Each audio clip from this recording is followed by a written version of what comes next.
from Lux Public School.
Hello and welcome to Budweiser Gardens for this National Basketball League of Canada game between the London Lightning and the Windsor Express. Good evening. My name is Marty Thompson. I'm joined, as always, by Chris Croucher. Chris, the focus of this game really is going to be on London's backcourt, a new-look backcourt. Yeah, it's going to be a little interesting tonight. We know Nick O'Corey won't be playing because, of course, he received his 6th technical foul during that game against the Orangeville A's.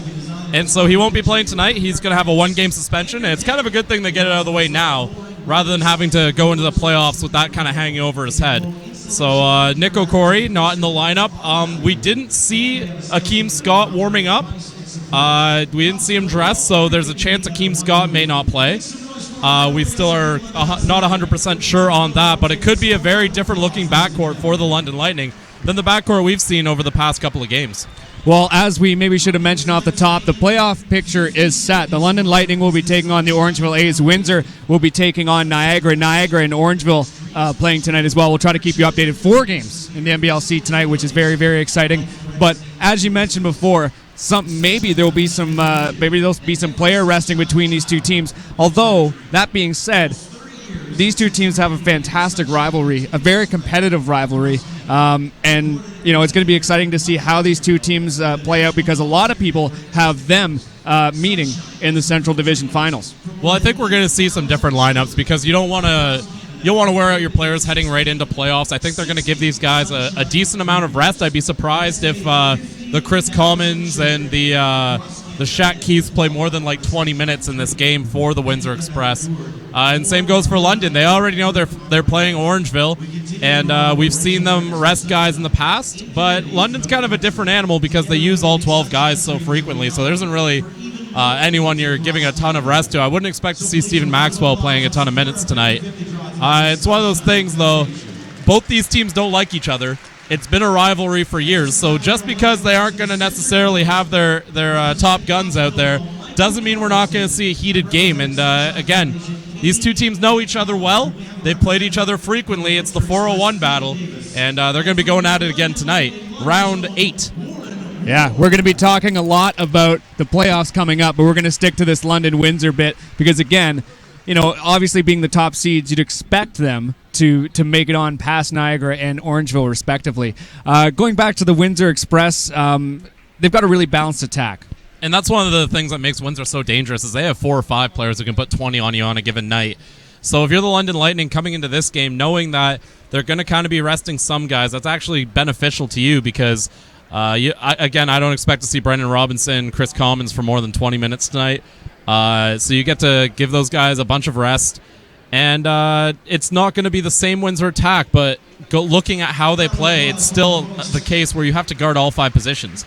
You can't lock in on one guy, and if Brendan Robinson's sitting on the bench, same with Chris Commons, it's going to be even more so a team effort from the Windsor Express. Pardon me.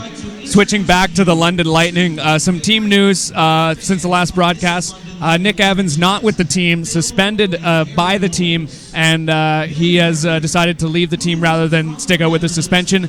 We're going to be talking a lot about that in this game because that's a big loss.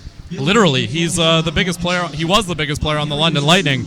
So now they don't have anyone over 6'7" on their entire roster. Mind you, I don't think that's going to be quite the detriment that a lot of people seem to think it's going to be to the London Lightning, just because Stephen Maxwell pretty well is their center, and he has been all year. He's been the guy mostly taking up that 5 spot, and so I think looking at the Stephen Maxwell there, they're going to be fine without Evans. Stephen Maxwell, we're going to talk about him as well. MVP, possible MVP. Your thoughts on that moving forward? We're hearing that it should be announced in the next couple of days. He's definitely in the running. Well, I think if I had to make a pick, and maybe it's biased because I've seen him more than any other player, but I would definitely pick Stephen Maxwell for my MVP simply because we've seen how different a team London is when he's not in the lineup. And when he missed a couple games there, London really, really struggled without him. Yeah. And, those extra 15 rebounds he brings down, that's 15 extra shots for his team. And it's something that the London Lightning desperately need out of him. And I don't think that... Is he the best player in the league? Arguably. Is he the most valuable? Yes, because this London Lightning team is only half of what they are with Stephen Maxwell out of the lineup. So that's why, for me, Stephen Maxwell would be my pick for MVP. And that's with all due respect to guys like Chris Commons is having his best year as a member of the Windsor Express, and he's certainly in the running. And you look at Mike Glover and the success that they've had with Halifax out there. And then, of course, you look at the sheer numbers that Logan Stutz and Sammy Zaglinski have put up. So there's certainly quality competition for the MVP award. But again, if I had to pick, I'm going Stephen Maxwell. It's funny you mentioned 15 rebounds because he had 15 rebounds last night in London's 122-113 win over Orangeville. We're listening in on the starting lineup for the visiting Windsor Express. You've got Maurice Bolden, Sharon Collins, Brandon Robinson, Shaq Keith, and Kirk Williams Jr.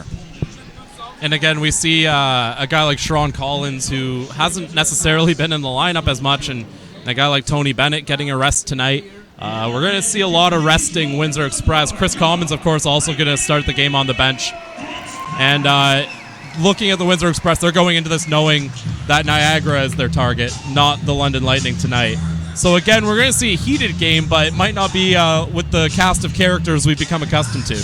Let's talk a bit about Sharon Collins, because if you just saw him on a stat sheet, you wouldn't necessarily think of the pedigree that he has. But a former Kansas Jayhawk, and he's behind Tony Bennett right now in the depth chart, getting the start tonight. But he is a massive player off of the bench. Great depth for the Express. Well, anyone who follows college basketball is fully aware of who Sharon Collins is. He had a fantastic career at the University of Kansas.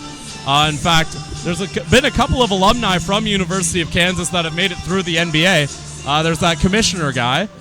He's from the University of Kansas. David Magley, just to clarify. And of course, there's Travis Relaford as well of the Niagara River Lions. So there's kind of a weird connection between NBL Canada and Kansas, but hey, it's a good program to be connected to.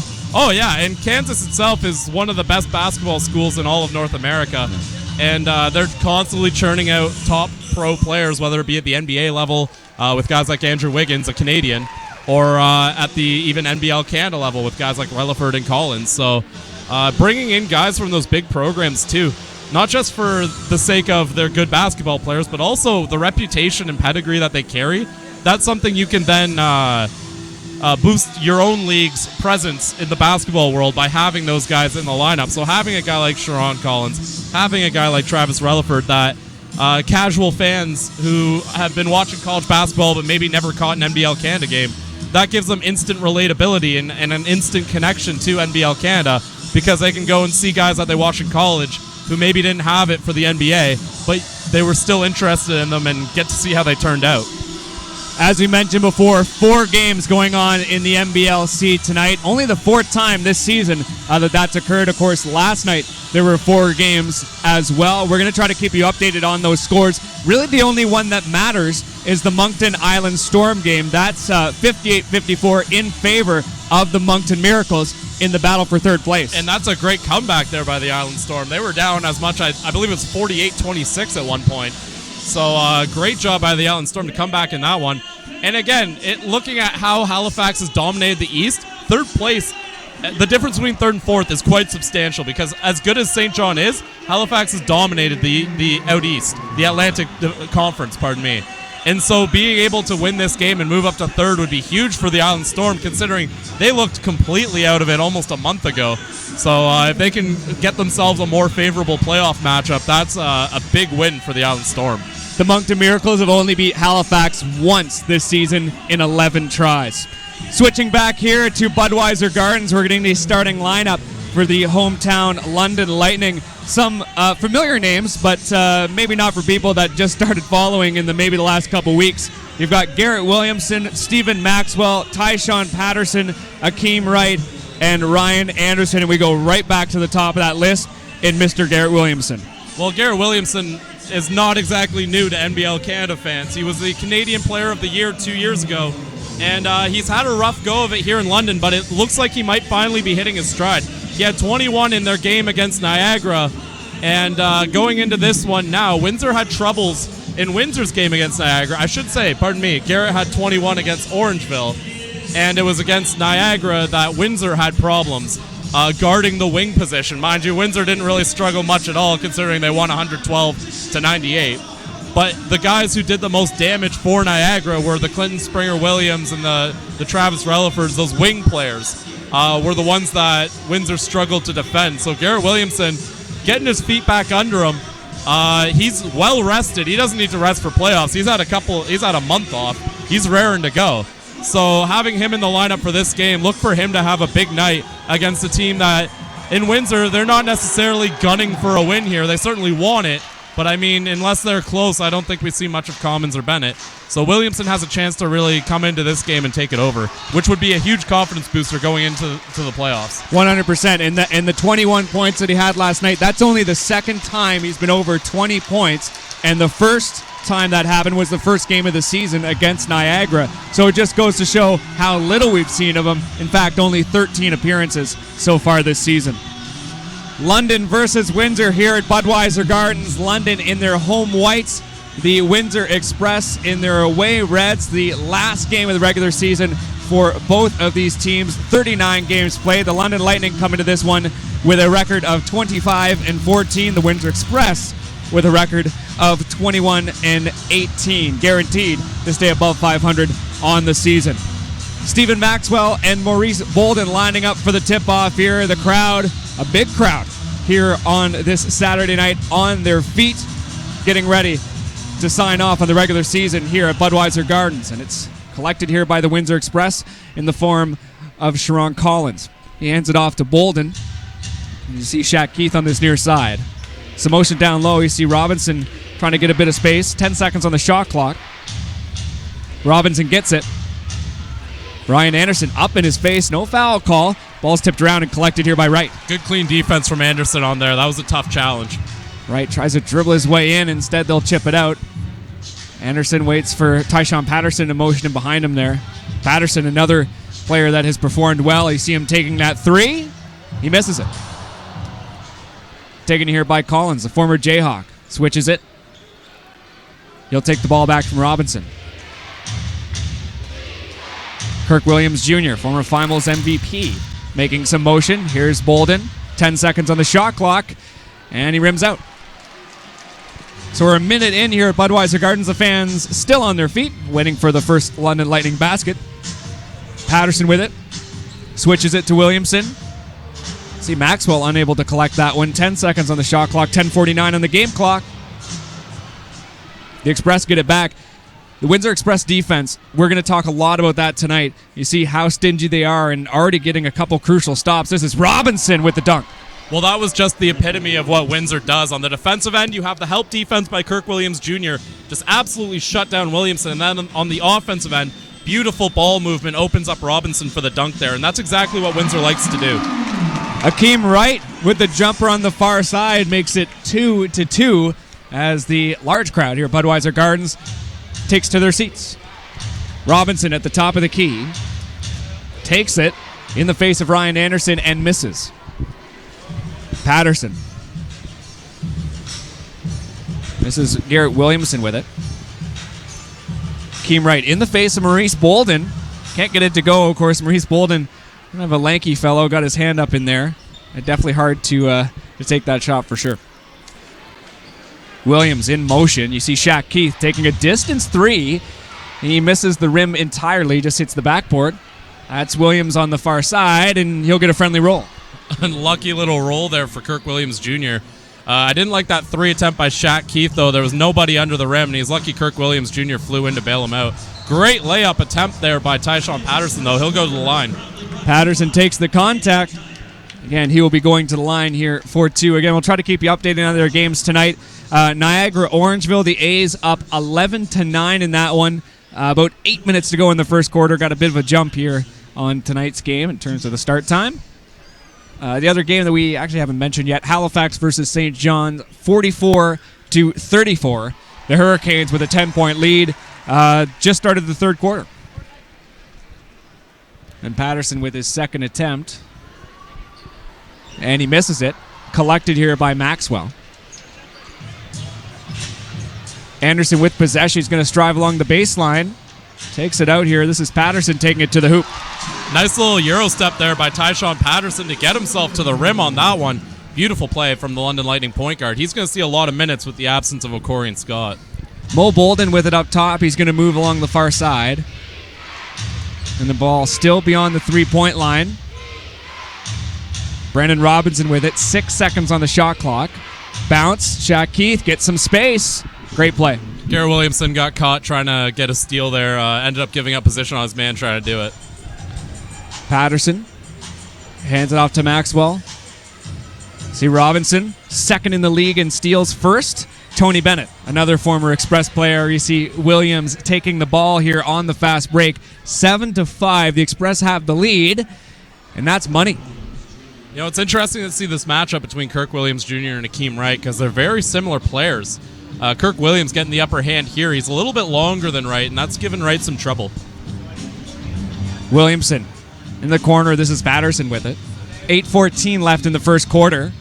Patterson finding a bit of space. We'll find Garrett Williamson down low, and it's swatted by Williams. 2 huge blocks from Kirk Williams as he almost trips up on the way down the floor. I think he tripped over the halfway line. Watch out for that line. It'll get you every time. Shaq Keith with possession. This is Mo Bolden with it. And Mo Bolden, the former London Lightning player. Brandon Robinson with it. He's a former Island Storm player. And that is going to be a foul against Ryan Anderson. And it looks like Brandon Robinson will be going to the line. 7:48 left in this first quarter, and the London Lightning are getting set to make the game's first substitution, as it looks like we have Marcus Capers coming into the game, and it appears Garrett Williamson is already making way.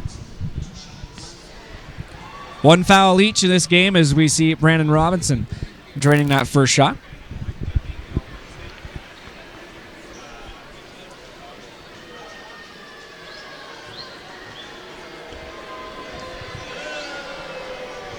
Few boos from the crowd. Robinson still drains it. 12-7, the Express off to an early lead. Maxwell takes it up. He'll draw the foul. He'll go to the line. Overly optimistic attempt there from Stephen Maxwell, but Bolden bails him out a bit with the foul. So Stephen Maxwell will go to the line here. Just his birthday yesterday. He's now 23. Was 22, now 23. Still hard to believe that such a young player. And in the running for the MVP, as we mentioned earlier, still averaging around 18 points per game and 11 rebounds per game. Gets that second one to go. 7:40 left in the first. This is Collins with it. Shaq Keith collects. 2 fouls for the Express, 1 for the Lightning. Bolden keeps the ball somehow. You see Wright leading over Bolden there. The ball will fall into play, and it will go London's way. As we mentioned, the Express off to a decent start, shooting 50% from the field. London shooting 33% in the early goings. Williamson. See Robinson right up in his face there. Anderson steps around, takes the three, misses it. It's taken here by Capers. He'll chip it out. This is Akeem Wright for three. Misses. And collected here by Patterson. London, Take it back out. Take it back out. London getting lucky with these offensive rebounds. Ryan Anderson gets it to go. Ryan Anderson, one of the most gifted three-point shooters, but of course Windsor knows all about that. He was on their championship team last year, and Anderson so good at getting that three ball. There's been a couple games here in London where London hasn't necessarily played well, but he's such a good shooter that he's kind of bailed them out with his three-point shooting. That's London's first three of the ball game, making them 1 for 3. Williams missing that one. Ball gets tipped around, collected here by Capers. London 1 for 3. 1 for 5, rather, I should say. And the Express are now 2 for 3 from beyond the arc. Oh, my goodness, Stephen Maxwell. Ooh. Stephen Maxwell adds to his collection of highlight reel dunks with that one. Brandon Robinson for 3. Big answer back for the Express. Make it 15-12. Dunk was prettier. No, I'm kidding. Were you? That's a big three there from Brandon Robinson. Oh, my goodness. Ryan Anderson with it. He can shoot threes. He'll draw the foul. I think they were both pretty. I think they were both good. They were both beautiful in different ways. On that note, media timeout. The Windsor Express with a 15-12 lead here at Budweiser Gardens. Number 1 versus number 2 in the Central Division here on this final day of the regular season. All started on Boxing Day of last year. It's been an interesting slog for the Windsor Express. They've really come and gone. They've kind of teetered. They've been below 500. Started the year very poorly. They've kind of kicked on, but I mean, if you're a Windsor Express fans, and we know that there's quite a number of you watching tonight, it really hasn't been the type of performance you'd expect from Jones's men. At the same time, though, I really feel like they've kind of pulled it all together near the end of the season here, and they've gone on a strong run to end the month. And now they're pretty fairly well clear of 500, and they're definitely a better team than their record suggests, because they're a completely different team than the one they had at the start of the year. If you look at their roster, who was on the team at the start of the year and who's on it now, very, very different. And I think the Windsor Express are a little more dangerous than some bloggers may give them credit for. I think they're a team that can make a deep run into the playoffs. Well, speaking about the playoffs, the Windsor Express matching up against the Niagara River Lions. Some of those bloggers have the River Lions actually beating the Windsor Express. That's going to be a very, very interesting matchup. As you said about the Express, they're better than their record suggests. Someone can make the same argument for the River Lions. Well, I agree with that, too. The River Lions, of course, have arguably the best point guard and the best power forward in the game. And when you've got those two crucial positions on lock, you got a chance to win every game. And they've looked really different under Gross Lacole. And again, adding a guy like Travis Relaford has really settled their lineup down. And now they actually have some depth that they can go to, so it's not all on Stutz and Zaglinski's shoulders. So again, Niagara, a good team, and could I foresee an upset? Yeah, I could see it. I don't think it'll happen. I think Windsor's a little too battle-tested, but I certainly could see Niagara giving them a run for their money. And could definitely see that game or that series going the full 5 games for sure. 100%. Yeah, for sure. I mean, even if you look out west, no disrespect, or sorry, out east rather, no disrespect to Moncton or the Storm, but I mean, it looks like St. John Halifax for the East. Yeah, there might be 2 sweeps. There might be 2 sweeps just from even how Halifax and St. John have matched up with Moncton and the Storm all season. As you see, Shaq Keith trading that one on the far side. Make it 17-14. Patterson with possession for London. Anderson steps around right now with a bit of space on this left side. Spins, fires, and will miss. It's a battle there for the rebound. Great hustle. They're going to go jump ball, and it's headed the Lightning direction. So that's going to be Lightning ball because of the possession arrow, of course. 5:20 left in the first quarter. 3 changes coming up for Kyle Julius and the London Lightning. Garrett Williamson, Eric Kibbe, and Warren Ward preparing to come into the game. Looks like Ryan Anderson, Tyshawn Patterson, and Akeem Wright will be making way. And again, we're going to see a lot of substitutions from both sides. Just to highlight a really big number so far in this game, Windsor shooting excellently, 54% from the field, as we see Warren Ward with a big shot there to tie the game. But Windsor's been shooting the ball well. However, they've let London crawl back into this game. I don't think they're shooting enough. London's doing a good job defensively of making them take bad shots like that one, which was heavily contested. And it'll be collected here by Kibbe. Capers moves it across for the London Lightning. I'm just saying, Windsor's been shooting the ball well, and I don't think they're capitalizing, as Maxwell's going to go up, and he'll be fouled and go to the line to shoot 2. Again, 17 all, 4:51 left in this first quarter. It looks like the Windsor Express are getting set to make their first change of the game. Alex Superman Johnson, coming into the game to replace Sharon Collins. Just going back to those shooting numbers, one of the reasons that Windsor, despite making more three-pointers than the London Lightning, despite taking the same amount of shots but shooting it better than London, they've also committed more fouls. In fact, London's only committed 1. Windsor has committed their 4th, and almost all of them have sent a London Lightning player to the line. So discipline kind of keeping the Windsor Express from leading in this game. Taylor Black coming into the game for the London Lightning. Stephen Maxwell making way. Inbound coming here. Mo Bolden will hand it off to Alex Johnson, who gets his first touches. 4:45 left in this first quarter. You see Williams Jr. in motion there down low, backing out against Eric Kibbe. That's an interesting matchup. He gets the hook off, and he's going to draw the foul as well. Kirk Williams Jr. going to the line here.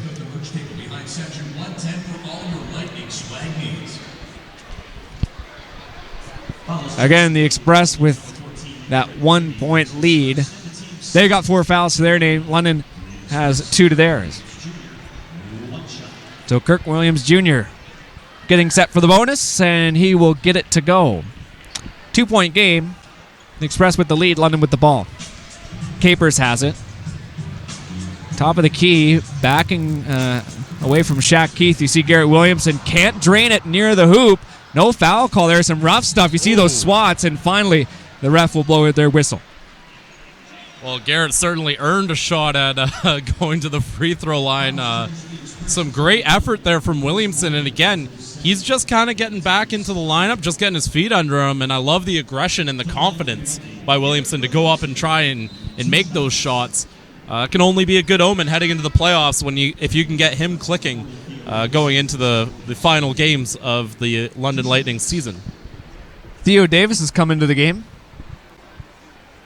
for the Windsor Express, of course. First shot's good there from Williamson. 27-year-old, again, as we mentioned. Definitely good to see him in motion and really getting his cuts in, heading into the playoffs. Again, London to take on the Orangeville A's. Game 1 will take place on Monday here at Budweiser Gardens. We obviously will have that game. And the second game will take place on Wednesday.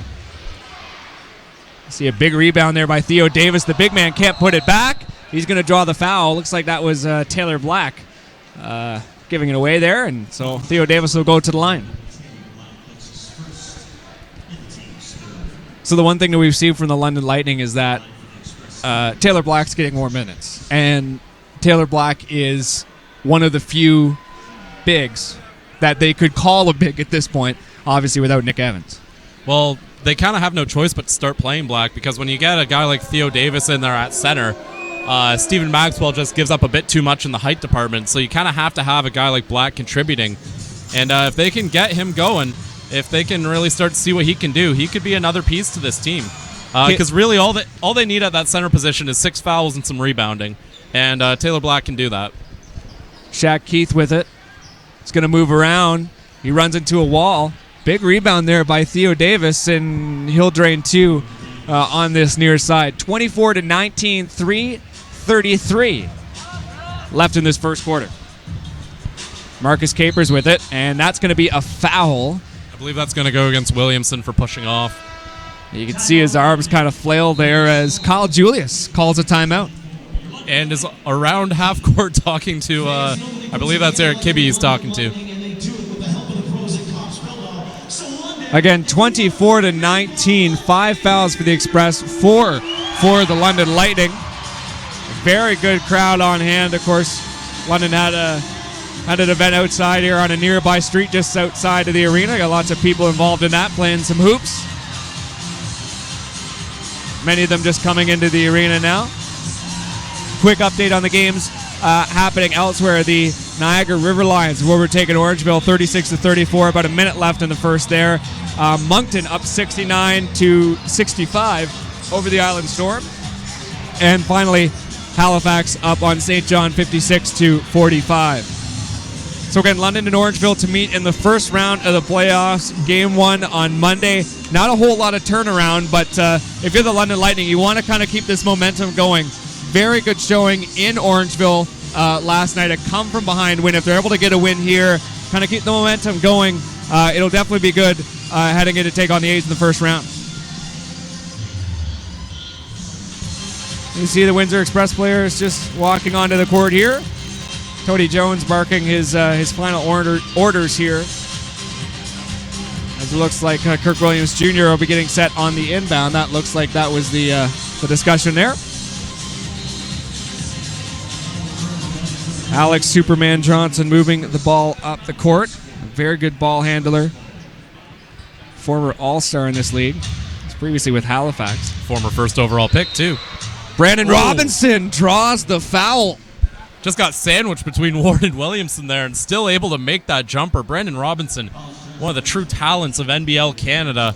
And shots like that show why he's one of the biggest scorers in NBL history. And we saw that one of the very first games of the season here in London just destroyed the Lightning. You see that that bonus shot was good. Well, I believe he's held the scoring title in NBL Canada 2 times. Yes, I believe that's correct. 19 points per game this season, which is, again, I believe it's just behind the leader, which is still Logan Stotts. Garrett Williamson on the baseline. He's going to draw the foul, and he's going to go to the line.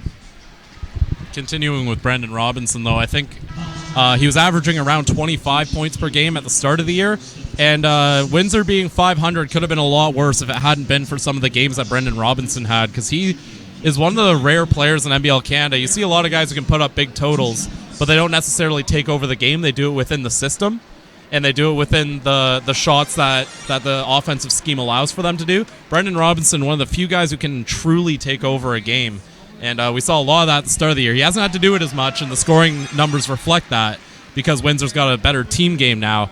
But Brandon Robinson, certainly a guy looking at the playoffs. If Windsor's struggling, he's a guy that can pull them right out. Here come the Express. This is Kirk Williams Jr. The foul is going to go against Kirk Williams Jr. That was a good job by Kibbe jumping in front of that Kirk Williams rush there as he went to the basket. Kirk Williams going straight to the bench. I believe that's his second foul. Yes. And that's going to be 7 fouls for the Express, now 5 for the London Lightning, 2:54 to go. And again, Windsor shooting the ball exceptionally well. They could be ahead by a lot more if they would just keep their fouls in check. Capers hands it off to Garrett Williamson. He's going to fire it into the corner. Warren Ward had that corner 3. He's going to go back to the corner, takes it, and he'll get it to go. Warren Ward, he's a lot like Ryan Anderson on this team. In fact, they bring similar tool sets to the game as Ward, one of the better jump shooters, although he's almost lost his man defensively there. He's got a tough matchup trying to defend Robinson, but Ward able to change the game with his three-point shooting. Billy Rush into the game as you see him getting a bit of possession on this near side. That is Johnson draining for 2, make it 29-24. You'd say that play was super from Superman. You could, but I won't. Warren Ward with possession up top. He takes it to Taylor Black. He finds a lane, can't finish, but he will draw the foul. Strapped some football pads on Taylor Black there. Do you see that reception? Caught that one behind his head. It was like a reverse David Tyree. That was great. Excellent job from Taylor Black to retrieve that ball. I don't understand the reference.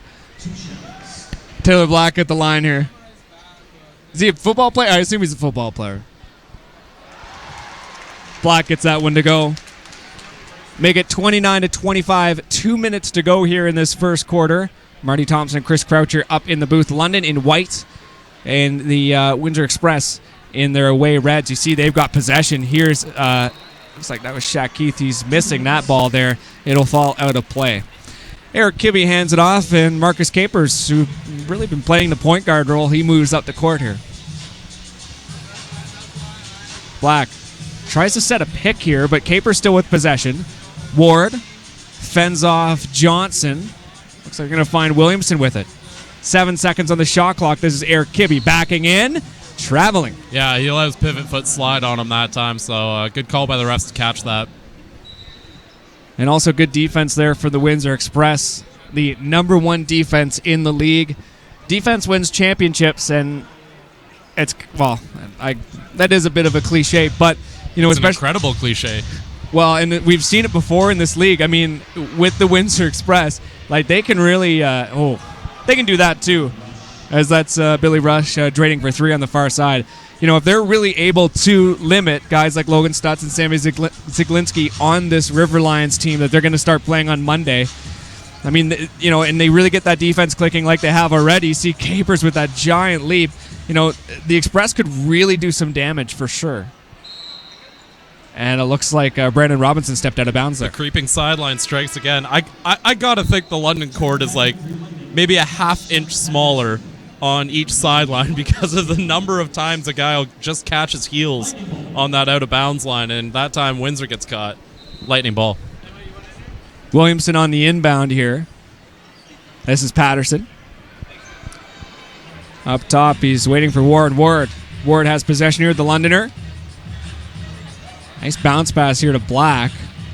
This is Patterson. Misses the 3. Tip there by Black. Creative play, but nothing doing, unfortunately, for the London Lightning. 45 seconds to go in the first. Johnson takes it down low here. Jolly gets the hook off, and it's no good either. 34 seconds to go now in this first frame. Patterson. This is Taylor Black for 3. Contested. He'll miss it. And it'll be taken here by the Windsor Express in the form of Brandon Robinson. 1 second differential here between the shot and game clock. Robinson's going to try to make this the last play of the quarter. Theo Davis in motion. Oh, gorgeous step over from Brandon Robinson. He misses the 3. Can Davis put it back? 1 second left. It will fall out of play off of London. And it looks like that's how they're going to end this first quarter. So we will be right back here at Budweiser Gardens. The score after 1 quarter of play, Windsor Express 32, London 25.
Hello and welcome back to Budweiser Gardens, Windsor versus London. The Express with possession here as we start this second quarter. Marty Thompson and Chris Croucher up in the booth with you here tonight.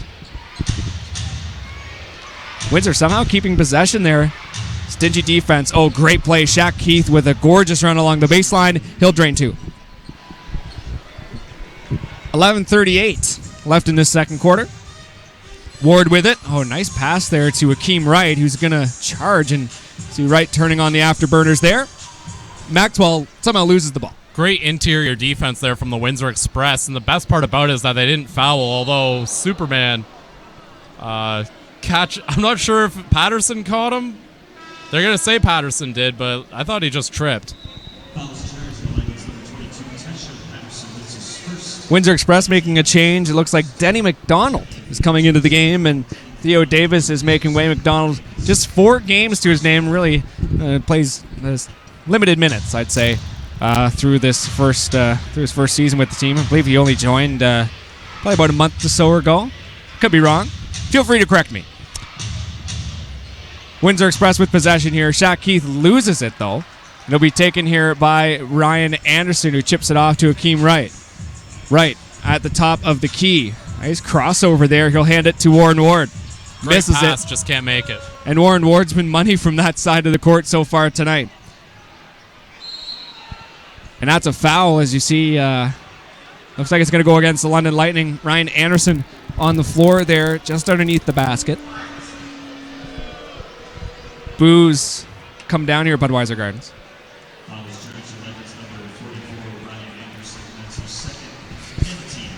So Denny McDonald goes to the line here for 2. 10:48 left in this second quarter and first half. Is there a better first name in the NBL than Denny? No. I've said it before, I'll say it again. Seamus Ferguson of the Windsor Express, who I believe he also played for the Power. That's my favorite name by far. Denny, definitely. 100%. Tyshawn Patterson with it. Top of the key. Will draw the foul. He's going to go to, or rather, it's just going to be a regular foul. I'm not quite sure if he's going to go to the line just yet. 2 fouls for the London Lightning, just 1 for the Windsor Express here so far in this second quarter. As always, we'll have What's Cooking with Bill Ovens at halftime. He's got a lot to say about the London Lightning and, of course, and the sort of new look that we've seen from them, even from the last home game about 2 weeks ago. And he's also going to say quite a bit about the Orangeville-London series coming up. Very exciting series considering how Orangeville has really stretched London at times this season, even though the Lightning have an overwhelming lead in their season series. Maxwell. This is Warren Ward. He'll try to step around. He will. Maxwell tries the slam on the near side. Couldn't get it to go. Now here's Shaq Keith. Bounce pass. Taken here by McDonald. He misses that one. It's tipped around, and it will be collected here by Johnson. Fresh shot clock here for the Windsor Express. Shifts. Here's Denny McDonald. My apologies. That's Billy Rush. He misses that one. That's going to be a foul. Looks like it. No basket, obviously. London with the ball. They're going to call that on Windsor there. I'm not quite sure what the call is. They're saying over the back? Inbound coming here for the London Lightning. We're 2 minutes into the second quarter. Patterson hands it off to Warren Ward for 3. He gets it to go. The Londoner lights out so far in this game here at Budweiser Gardens. Alex Johnson moving the ball up here for the Express.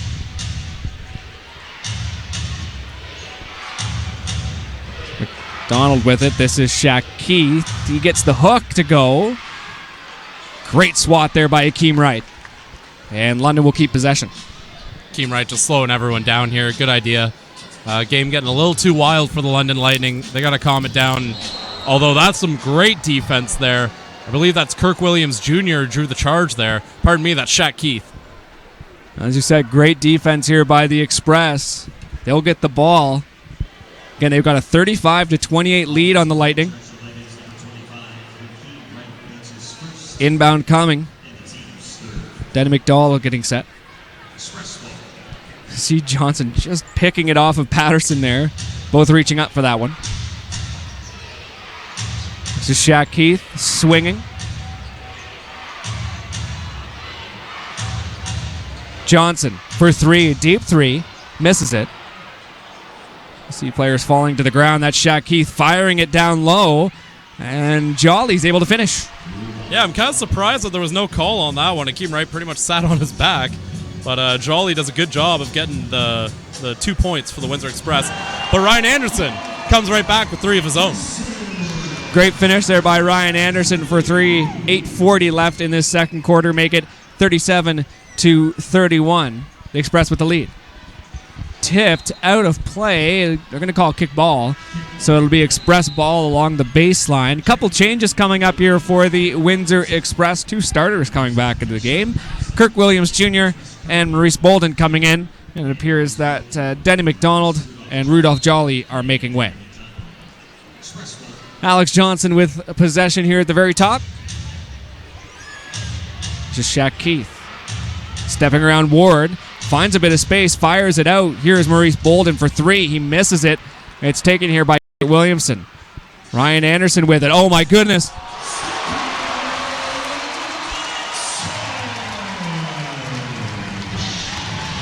Unbelievable dunk by Stephen Maxwell.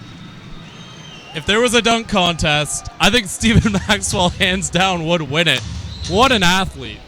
As we see a traveling call. Is that the best dunk we've seen from Stephen Maxwell? I don't know. We had him make an absolute poster up against, I believe it was St. John on Stover. Yeah. He absolutely posterized him. And there is really good there's good pictures of this on London Lightning's Facebook page where he dunked over a gentleman on the Orangeville A's and it looked filthy. Always going back in there for 2. Stephen Maxwell back to back, and that's going to force Tony Jones and the Windsor Express to call a timeout. London Lightning got themselves right back into this one with that lead. Taking a look at some of the numbers here for each team. The Express up 37-35 over the London Lightning right now. Some of your top scorers for the London Lightning, you've got Maxwell at 9. Double-double machine. He might do that again today. You also have for the Lightning 8 points from Ryan Anderson and 9 points from Warren Ward. So again, great team effort from the London Lightning to bring it back, but not enough to catch up to this Windsor Express team. 10 points from Brandon Robinson.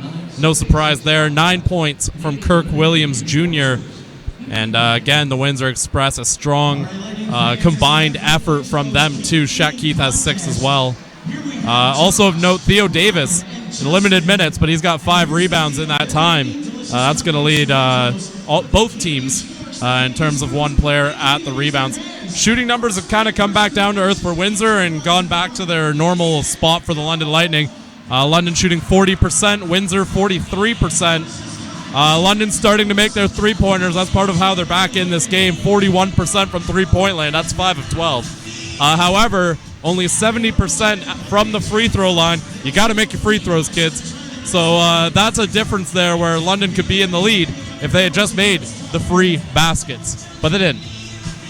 You're talking about Theo Davis with those 5 rebounds, and that's having that extra length against the London Lightning. We're going to talk a bit about, especially with Bill, about how this team has transitioned. They don't really have those 2 bigs that they relied on when they first started the season. Having that extra bit of length, is that really what's going to happen to the London Lightning moving forward, where you have a guy who's 6'9", 6'10", and they're just going to destroy the boards? Well, you look at a guy like Theo Davis, and he's just so much longer. And Stephen Maxwell, to his credit, does an excellent job as the de facto center. As we see Mo Bolden getting the dunk off some beautiful passing. You've got Stephen Maxwell as the de facto center, but he's only 6'7". So when you bring in a guy like Theo Davis who's pushing 7 feet, or even if you look out east, a team like St. John with Stover, or here in out west, of course, you've got Theo Davis on the Windsor Express. You could even put Chris Commons in that category. And that length becomes an issue because as good as Stephen Maxwell is, and he's got long arms, he's really stretchy. So the height usually isn't a problem for him, but when you get to 7 feet, that's just a bit out of his range. And you kind of start to beat a guy like Maxwell for those rebounds. And those are extra baskets that if there was a taller guy in the game, maybe London gets. Great play there, though. Stephen Maxwell gets a nice layup. Takes it right to the hoop, make it 39-37. The Express still with the lead here. Sean Collins back into the game. He'll hand it off.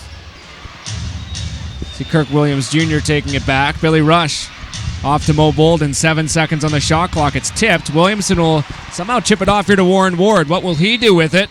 He'll draw a foul on his shot. Hakeem Wright was asking for the alley-oop on that one, but Warren Ward does a good job just getting the ball up there and drawing another foul. Discipline kind of becoming an issue for Windsor in this game. They've already got, it's 3-3 for the fouls in this quarter, but last quarter was the one that they really had troubles with, and also most of the fouls Windsor's committing are shooting fouls, so it's giving London an opportunity to go to the line and get those free buckets. And Warren Ward, a good free throw shooter here, I believe 80% on the season. He's going to go to the line.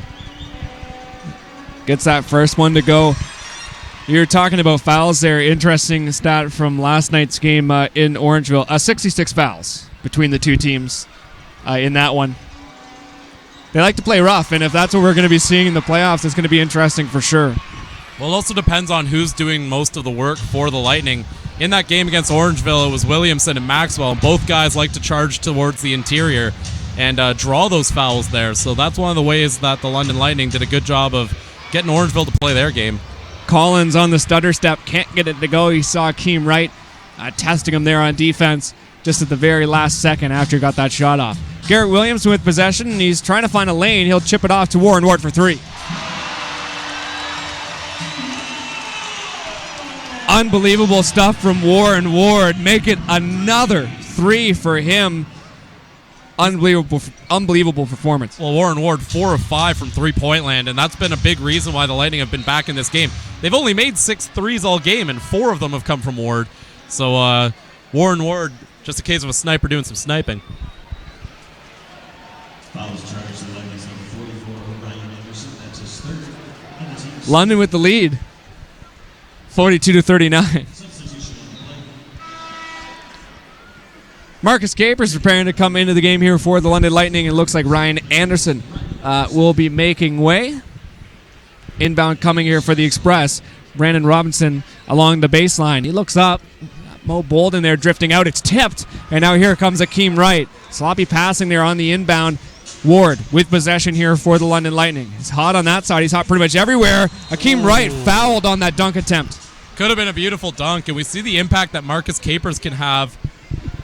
You see the impact that Marcus Capers can have with his length as he disrupts that inbound pass and sends him right back down the floor. And then he makes a nice pass to Wright that almost ends up in a basket. Capers is one of those guys. He doesn't necessarily show up on a stat sheet, but he does a lot of things right for this London Lightning team, and that gives a lot of guys an opportunity to get some baskets of their own. First shot there by Akeem Wright is good on the right side of the court. David Magley in attendance tonight as well, along with London Mayor Matt Brown as well. Don't ask about the light rail, Trent. I shouldn't even bring it up. That's just London news. Maybe I'll just keep that one off. Sean Collins with possession along this near side. Bolden.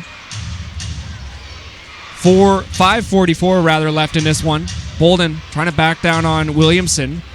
The fade, he gets it off, and it's actually pretty good length to it. Looked like he was struggling to get that one off. Offensive rebound, Brandon Robinson gets that one to go. And that's what he does, and that's what this Windsor team does. They choke you out on defense, and then they come back down the floor and just throw a dagger at you with that three-pointer. Great job by the Windsor Express playing their game right now.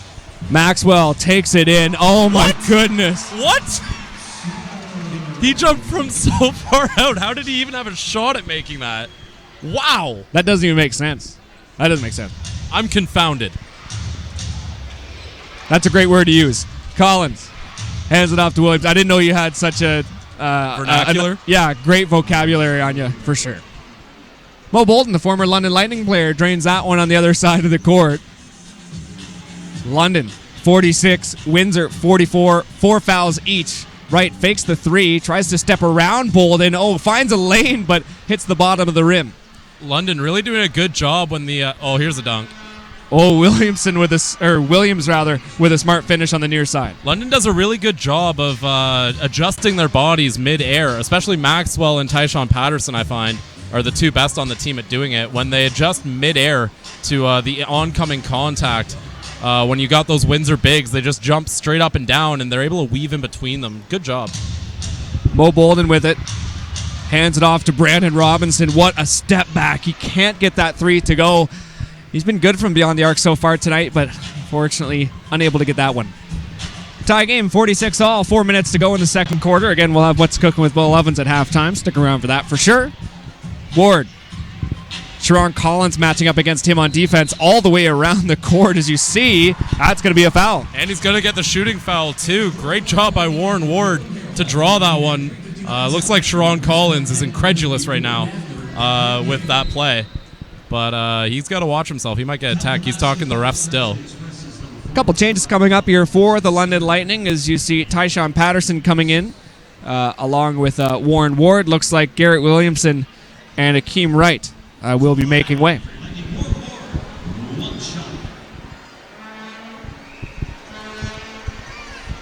Great shot, well, great free throw rather by Warren Ward. He's been quite good at that.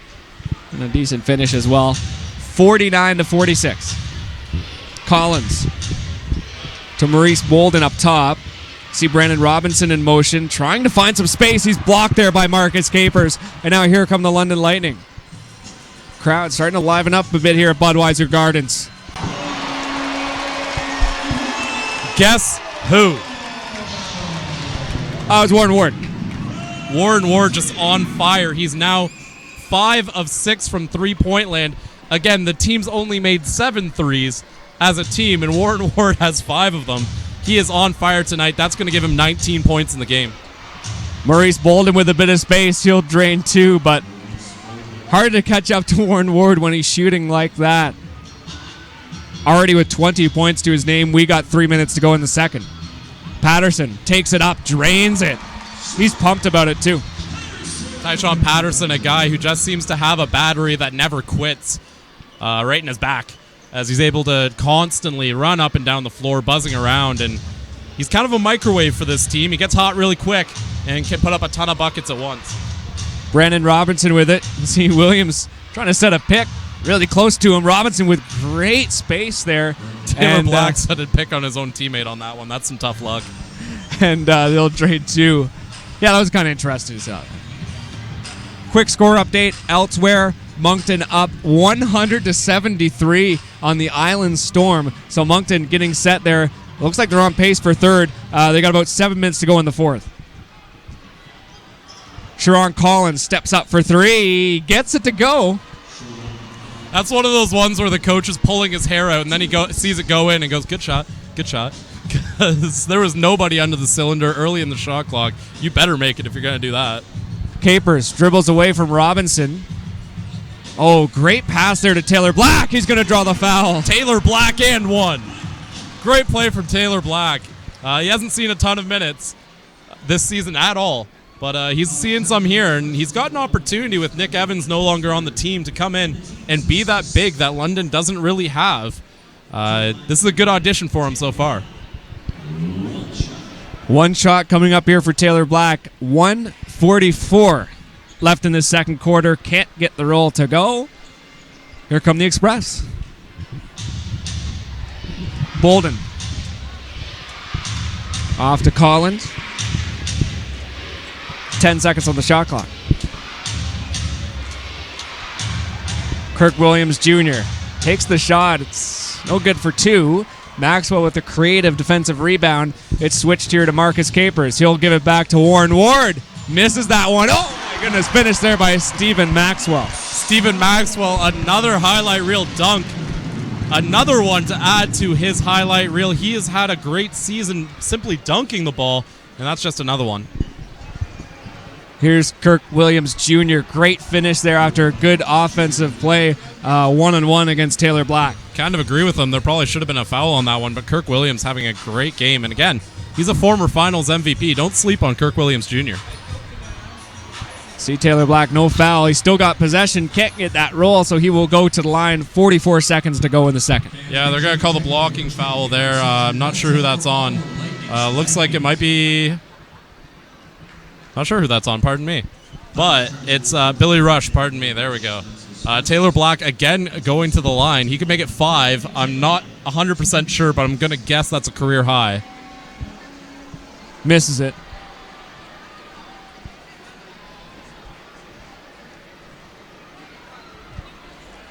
Yeah, it likely will. It likely is. Yeah, for sure. We'll try to confirm that in the halftime. Misses that second shot. Never as mind. Well. Yeah.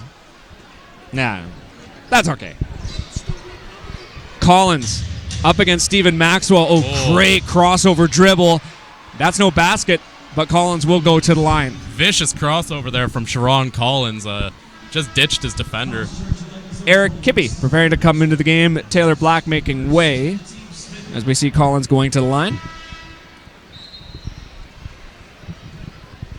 A couple changes coming up for the Windsor Express as well. Theo Davis and Alex Johnson preparing to come into the game. Looks like Kirk Williams Jr. and Brennan Robinson will be making way. Oh, my apologies. Looks like it will be Collins coming off after he takes his shots. Again, 33 seconds to go in this second quarter of What's Cooking with Bill Ovens. Just coming up here at halftime. Second shot's good.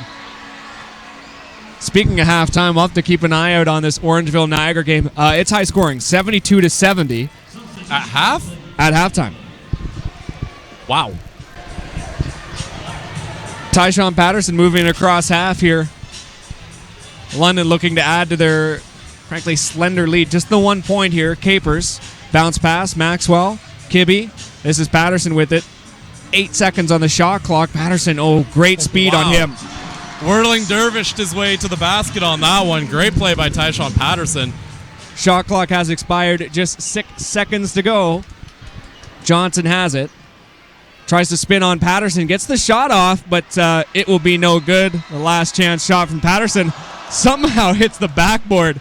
That was a good throw from pretty much as far away as you can get. So at halftime, London 60, Windsor 57. Bill It's Evans. closer than I thought it would be. Yeah, definitely. Yeah, it is. It's a little bit closer. I thought at the beginning both teams, they showed signs that they were going to spend the first 6 or 7 minutes just, figuring stuff out, playing with stuff. They weren't taking the game. Well, they were taking it seriously, but it wasn't a win at all costs in the first 6 or 8 minutes. Yeah. But anyway, so here we are, last game of the season. Yeah, so let's talk about this game so we can get talking about the playoffs. Okay. So Marcus Capers at point guard. I know you want to talk about that. Well, playing the point guard position. Well, I love it. I hadn't seen it before. I didn't see it coming, but I've liked Marcus from the get-go. At the very beginning of the year, he's one of my favorite players. I'm glad he's still here because I seem to be the kiss of death on people I like. But yeah, he's good. He's too tall for any other point guard to deal with. And when he was playing defense, he was covering the other point guard, and it was actually kind of humorous to watch because he got the point guard. And I think the point guard thought he got close to the basket, but actually I think Capers just kept giving him a half step, and Capers dragged him underneath the basket, and then he stood there and said, "Go ahead, what do you want to do now?" "No, I'm not gonna. No, you're not gonna. No, think of something else." He was just so tied up. Capers didn't just take the ball, go the other way. Great to have a big, tall point guard. 100%, yeah. You've definitely seen that. I know you want to talk about a certain incident with Ryan Anderson as well. Okay, in the second quarter, now the playoffs are coming. I'm going to touch a bit of it on the generally with the referees. But with 10 minutes and 49 seconds to go in the second quarter, I was looking out from here, and Anderson was standing inside the no-hit zone, or the no-charging zone. He was standing still. The guy hit him, and technically, so the call is no call. I mean, Anderson can't, if he's not moving sideways, he's not blocking. If he just stands there and takes a hit, he doesn't get the charge call because he's in the no-charge zone. So it's a nothing play. Then after the play ends, Anderson is lying on the floor, and the play had actually stopped. And they were gonna go do something else, and then the referee right out of the blue blows his whistle and calls him for blocking. Well, the fans gave the referee exactly what he deserved on that one, but it speaks to a problem I'm going to talk to later about the referees. 100%. Well, let's talk about that right now. So heading into the playoffs, I know that you've talked to a couple referees. I was talking to the white-haired guy before the game. Really nice guy. And my comment to him was, I think you guys are doing a good job. I don't think you're doing a great job, but I think you're doing a good job, and I think you're getting more grief in the press than you deserve. And he was explaining it to me like, we've only got so many referees, and we've got a good core, but we're always bringing new guys in. And I said to him, well, I get that part. I said, but when you bring the new guys in, you can't bring a new guy in and then make him a star. I mean, he on any basketball team, you have go-to guys for jump shots. You have go-to guys for inside play. And refereeing, they're a team. There's no different. There's different levels of ability within the team. They're all not a bunch of square pegs. They're not identical. They're not interchangeable. Some of them get along with some, get along with others, so whatever. So, but you bring in a rookie ref, don't ask him to call the whole game. As long as he maintains his position on the floor, he's a deterrent. It's like a cop car out on the highway. You're going to slow down because the cop's there. Well, he wasn't there. Well, you didn't know that. If you know it next time, you'll go right. Even if he doesn't make a call, well, you didn't know he wasn't going to make a call. Next time, maybe you'll know. And so then the referee give him a few calls to make. Don't tell him to call everything. Just concentrate on defensive fouls or concentrate on this or that. And then the good referees will control the game. The bad referees won't ruin it. For sure. And maybe a lesson for the London Lightning and for teams across the league really heading into the playoffs, ignoring the refs for sure and not trying to rile too much, but there's a couple other things there as well. Oh, yeah. You have to ignore the refs. At this point in the year, they know you, you know them. They're not going to do anything that's going to surprise you. You shouldn't be doing anything to surprise them. And if you're thinking about the ref, you're not thinking about where you're supposed to be on the floor, who you're supposed to be covering, and what your job is in the next play. And to that, you have to play within yourself. Okay, the playoffs are coming along. Don't do more than you can do. Do what you can do and trust your teammates to do what they're going to do. Just run the system. You've got both teams or any team in this league. They got to be happy now. We got the players we want for the postseason. We got them in position that we want for the postseason. Nobody's perfect. Let's start the chess game and see who wins. Well, and this is a good segue into that because we talked a bit about it in the broadcast. Evans leaves London. And they really end up with a team that is completely different to what they started with. Not just players in terms of just, player turnover, but, I think you mentioned at the start of the season, they really wanted to have that twin tower type thing. Now they have pretty much no fives at all. It's really funny at the beginning of the year. I know I was all excited. Oh, good, they're going to go Twin Towers. Yay, they're going to have big thing. They'll be able to handle Andre Thomas even if he does come back.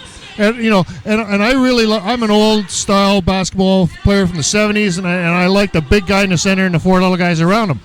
But having said that, I think London might actually, and I'm going to sound like I'm completely reversing positions on my theory of basketball, and I might be, but I think London is ideally placed for the playoffs. I was watching a thing on the NBA, and you think about it a little bit because I'm a numbers guy, but the analytics guys, the bean counters, that's going to get in the booth and they start talking about, what's the most efficient way to do that? What's the most effective way to do that? And you have to shoot only 2/3 of the percentage when you're firing from three that you do from two to get the same number of points on the same number of shots. So, it's hard to argue against that, but you still got to get the rebound so you get the other shots. It's still going to come down to how many times you get to touch the ball. So, but with London, I like the three-point thing. London their strength is going to be, and I didn't realize the Capers thing, their strength is going to be they got quick, smart, take-charge point guards, and they got wicked wings. I mean, between Warren Ward, Ryan Anderson, Garrett Williamson, and Capers, and they can pick up 16 points in a heartbeat from the wings. I wish they did. They were down like 8 or 9 points. I looked down, started making some notes. I came up, they were winning. Well, and you just named about 5 guys that could start that are all just wings. London having a legitimate starting 5 heading into the playoffs. They don't have a legitimate starting 5. Run, Forrest, run. I mean, it's the old thing. If you've got size and power or speed and maneuverability.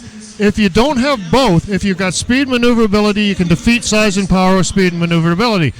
Power and strength can slow down speed and mobility in an enclosed area. The tennis court's an enclosed area. If they're playing out in the field, well, okay. But if you don't have a legitimate 5, you got to go speed and agility. If the other team has a 5, now you got to front them, back them, backdoor, maybe even a short guy on them to mess them up. Because a lot of the big guys in this league, and Evans, I think what the source of his big problem was, what caused him to lose his mind and get the technicals and all the rest of it, was he always held the ball low instead of holding the ball up. And when he's holding the ball low, the other 9 guys on the floor can reach it. Well, if you're the biggest guy on the floor, when you're holding the ball, you're supposed to be the only guy that can reach it. While we're on the topic of bigs, let's transition to the Orangeville A's. That's really, that's the focus for this London Lightning team. First round of the playoffs start on Monday. They do have a very legitimate big in the form of Justin Moss. They've got a great big guy. I love Justin Moss. 20 points per game. He rolls off a pick better than any other big man in the league. And Marty's laughing, and if Chris was here, he'd be laughing too, because they know how much I like a properly run pick and roll. No, and you're right on that. He does have that. He does have that mobility as well. He does roll really, really well. Now, his problem is he seems to get fouls quickly. So if I'm Orangeville, I'm saying let's get the ball into Moss. And we're going to play inside out. They got some good 3-point shooters. Tipping's a good 3-point shooter. Tipping can go crazy. He can go nuts and hit everything he looks at. So their strategy, I think, has got to be get the ball inside, kick it back out for the 3. The thing that they're going to have to work against is London's 3-point perimeter defense has improved to a huge extent in the last 8 or 9 games. Their perimeter defense and challenging 3-point shots is really, really good. So that's Orangeville. London, speed, shock, and awe. That's what they're going to do. Speed, shock, and awe. Prediction. London in 4. London in 4? 3 out of 5? Yeah, 3 out of 5. Yeah. London in 4. London in 4. How about Windsor, Niagara? Niagara in 3. A sweep. Niagara in 3. Really? Yeah. Why? And this is totally off the wall, because I'm looking at Windsor here tonight, and they're playing without passion. They're playing without anything. That Commons and Bennett out on the floor, but they don't have any tools. They go down and they flip back, and it's like playing schoolyard. They remind me of the London Lightning last year, 2/3 through the season, when they didn't have any plays and all they were doing is running around and playing. But you pointed devil's advocate. Commons and Bennett aren't playing. Bennett, I think, didn't even come with the team. So again, those are huge pieces. Huge pieces. But what I saw, I went down to the game in St. Catharines last Friday night for the last Riverline game at home against the Lightning, and it was a great experience. If you ever get a chance to go down to St. Catharines and watch a game, wonderful arena, good food, seats are comfy, and good sight lines everywhere. And what I saw there, I was right underneath the basket. They have got 23 and 24. Montero and Rutherford. London couldn't handle them. When those 2 guys were really clicking, London couldn't handle them, and they were playing from the wings. And then they've got the Cook inside and another big guy inside that they can play. And Lutz and Stutz. Stutz is still Stutz. He's sneaky like Garrett Williamson. He gets around. Like, where the hell? He ends up with 24 points. He's like, how the hell did he get 24 points? And from watching the game inside the key for the whole game, I was right at the base of the key for the whole game. Stutz was getting mugged. I mean, he was just getting killed under there. And the referees were letting it go, and he's looking around. But, I mean, the London guys were getting killed too. But, I mean, he takes a beating, and he still performs. I don't think Windsor can intimidate those guys. I really don't think they do. There you go. On that note, we will see you on Monday. Always a pleasure. Thank you very much, Bill. We will be right back here at Budweiser Gardens. We'll be back in about 3 minutes for the start of the second half.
Hello, welcome back to Budweiser Gardens. London versus Windsor here.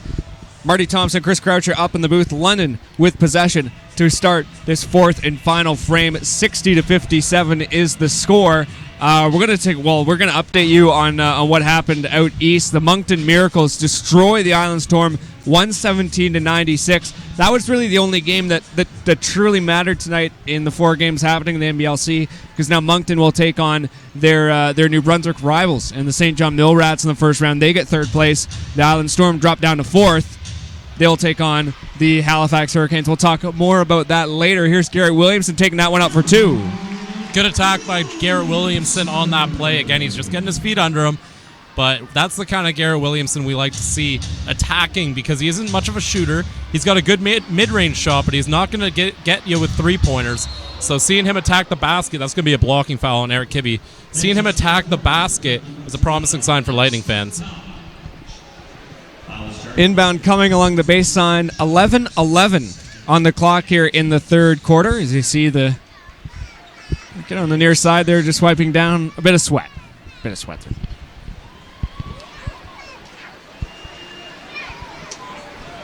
Shaq Keith getting set on the inbound here.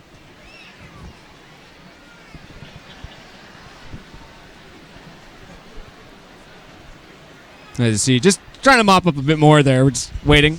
A little scuff there as well. Yeah, the ref is really making sure they don't miss a spot.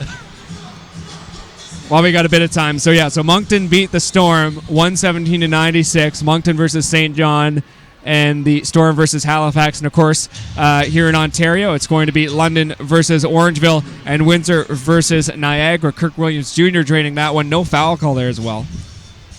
Patterson hands it off to Williamson. Patterson gets it back along the far side. This is Maxwell in the post up against Mo Bolden.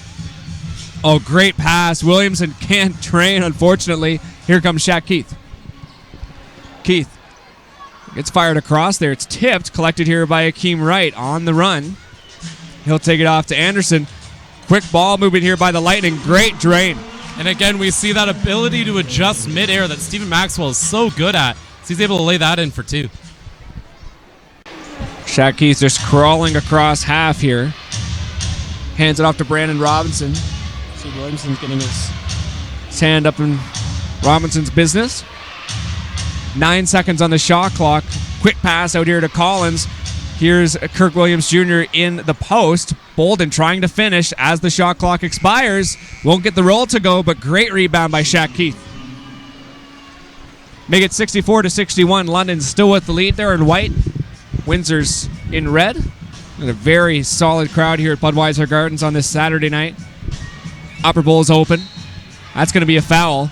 You see Patterson taking down an ad board here on just on the other side of the net. He's going to go to the line there for 2.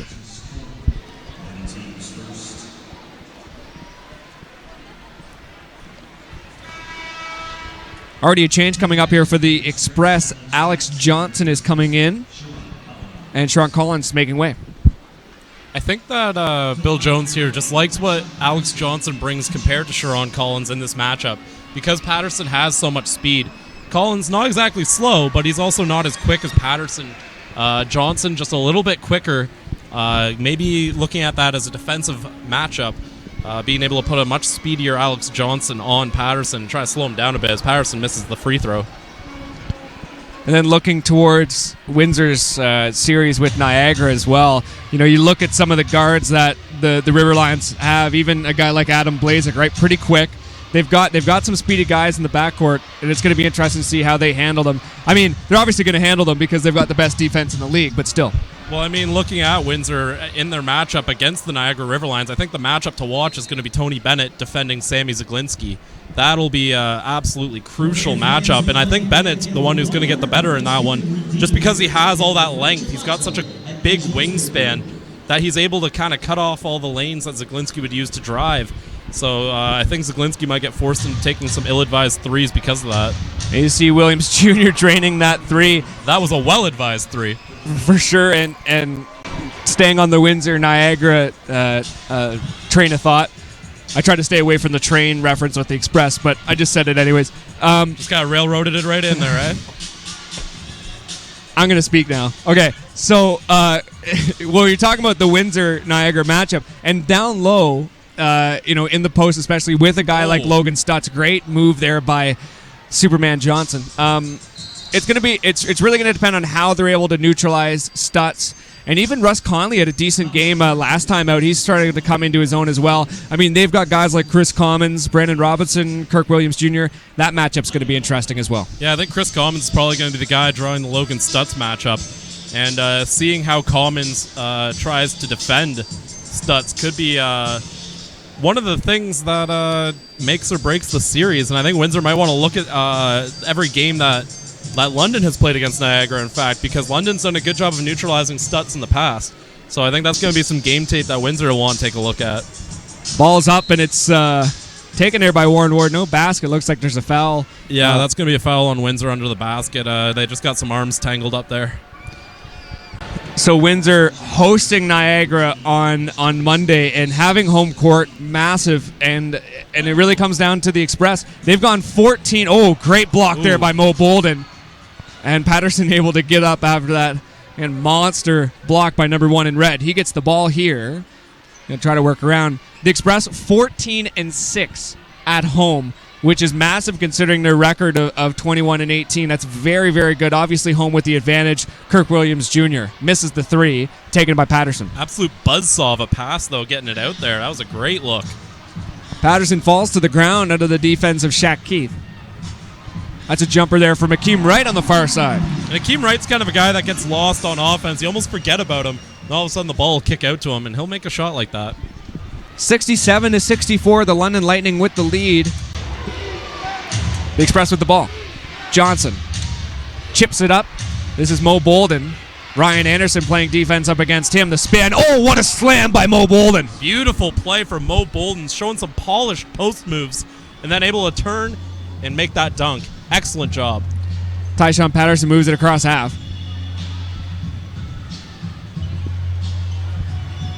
Right. Hands it off to Maxwell. Right, stepping around here, top of the key. Takes it into the corner. This is Tyshawn Patterson with possession. Right. Ooh, steps around, takes the distance too. Gets it to go again. As the shot clock expires, Akeem Wright gets that one to go. 7 minutes to go in this third quarter. Brendan Robinson on the near side here, moves it across, fires it out. Here's Mo Bolden, 4-3 at the very top, misses it. Patterson across half. Anderson on this left side. Patterson's going to take the call and steps into the first row. And you see the speed of Tyshawn Patterson. Sometimes he can play a little out of control, and he's not exactly unacquainted with those sideline fans, considering just about every game he ends up in one of their laps.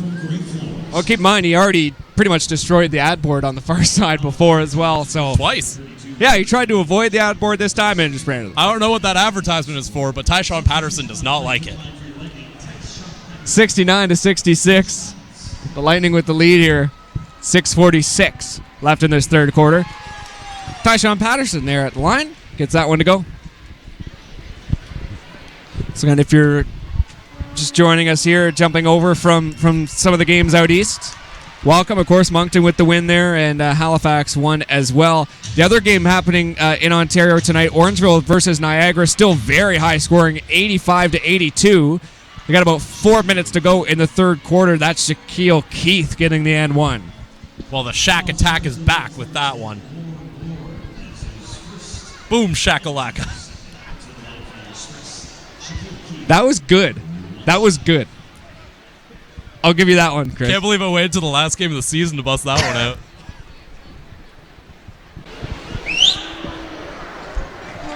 I got nothing to say, folks. I got nothing to say. London with the lead. They got the ball. Capers hands it off to Patterson. The Shaq attack is back. Is it Jack? I don't know. Into the corner. Patterson steps around. Nice little hook there. He can't get it to go, but it's collected here by Brandon Robinson. The Express down by 2. Could they tie it up? Could they even take it a lead here? Bolden, the former London Lightning player, with it. Distance 2. The jumper's no good. It's taken there by Shaq Keith. Windsor with the fresh shot clock. distance three from Johnson on the far side. It's tipped there by Bolden. Smart play. And also similar smart play there from Brandon Robinson. This is Mo Bolden for three on the near side. Well, Mo Bolden, he's certainly been taking a lot of shots. Definitely using the court time to maybe pump some stats there. And he's able to make that three, though. We're going to take a quick break for the media timeout. We'll be back here at Budweiser Gardens.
London getting set on the inbound. They are down 72-71 here, halfway through the third quarter.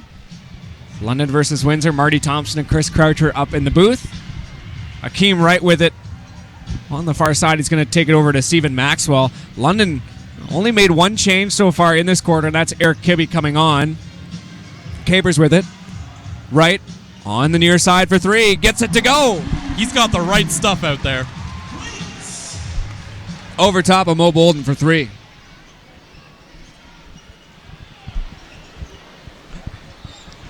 Here's Bolden with it now. Up against Kibbe. He's going to take the foul as he goes to ground.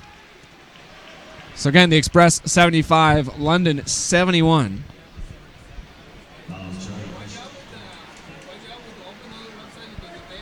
Bolden goes to the line. Again, the former London Lightning player, 26 years of age. 20 points against Niagara last night.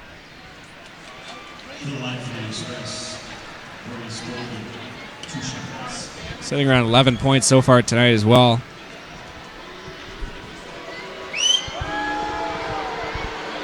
Windsor doing a very good job at the free throw line tonight, shooting 90%. London shooting 69%.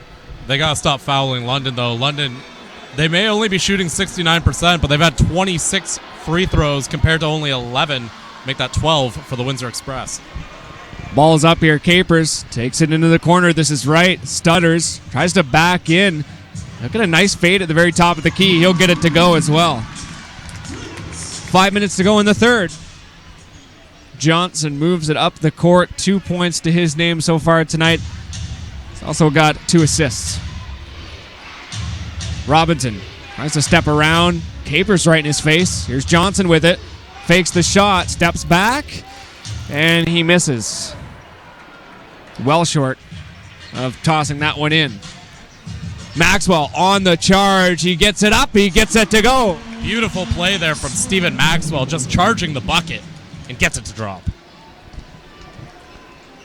Johnson with it. Shaq Keith steps around right, fires it in, and that's going to be a foul. I think they're going to call the blocking foul there against London. Indeed they are. Eric Kibbe's going to take that one.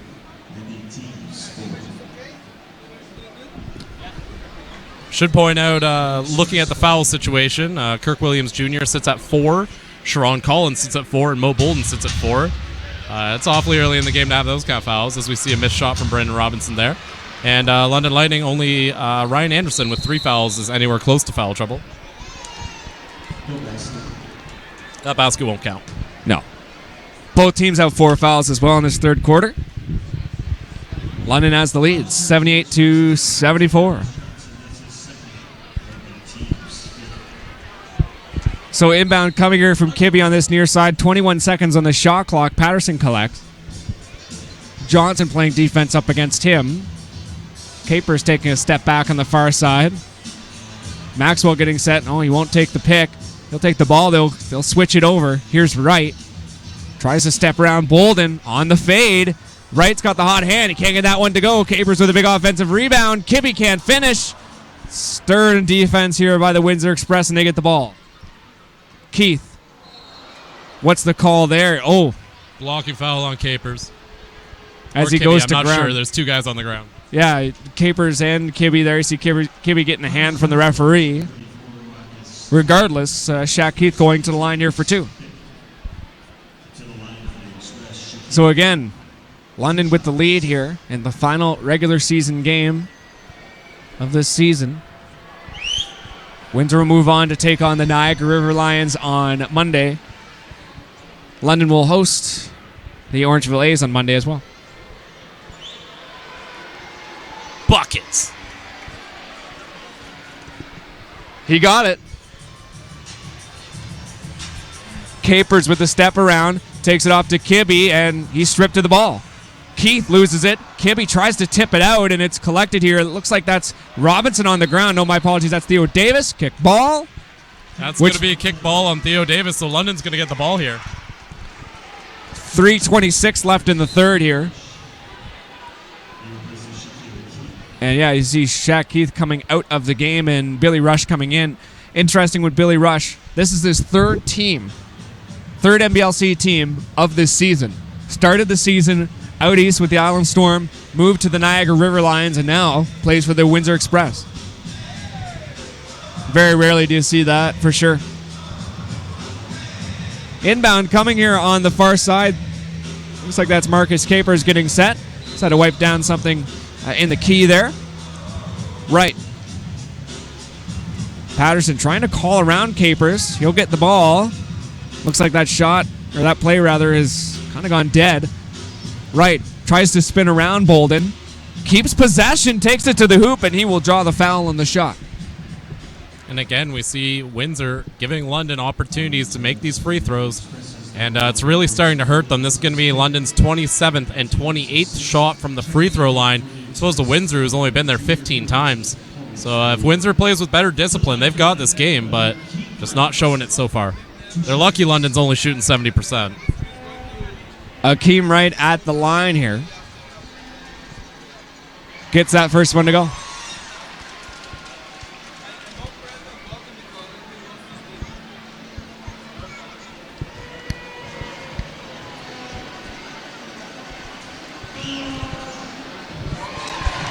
Make that 80-76. London to grow their lead here. We've got about 3 minutes to go in the third quarter.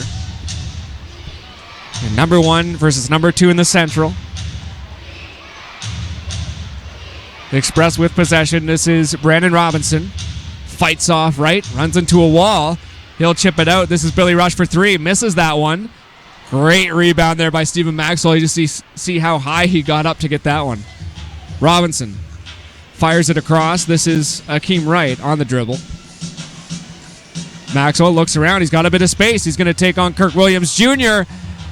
Can't get it to go. Great pass up to Robinson. They're going to say it tipped out off of... Nope, they're going to say out on Windsor. You see Brandon Robinson very upset with that call.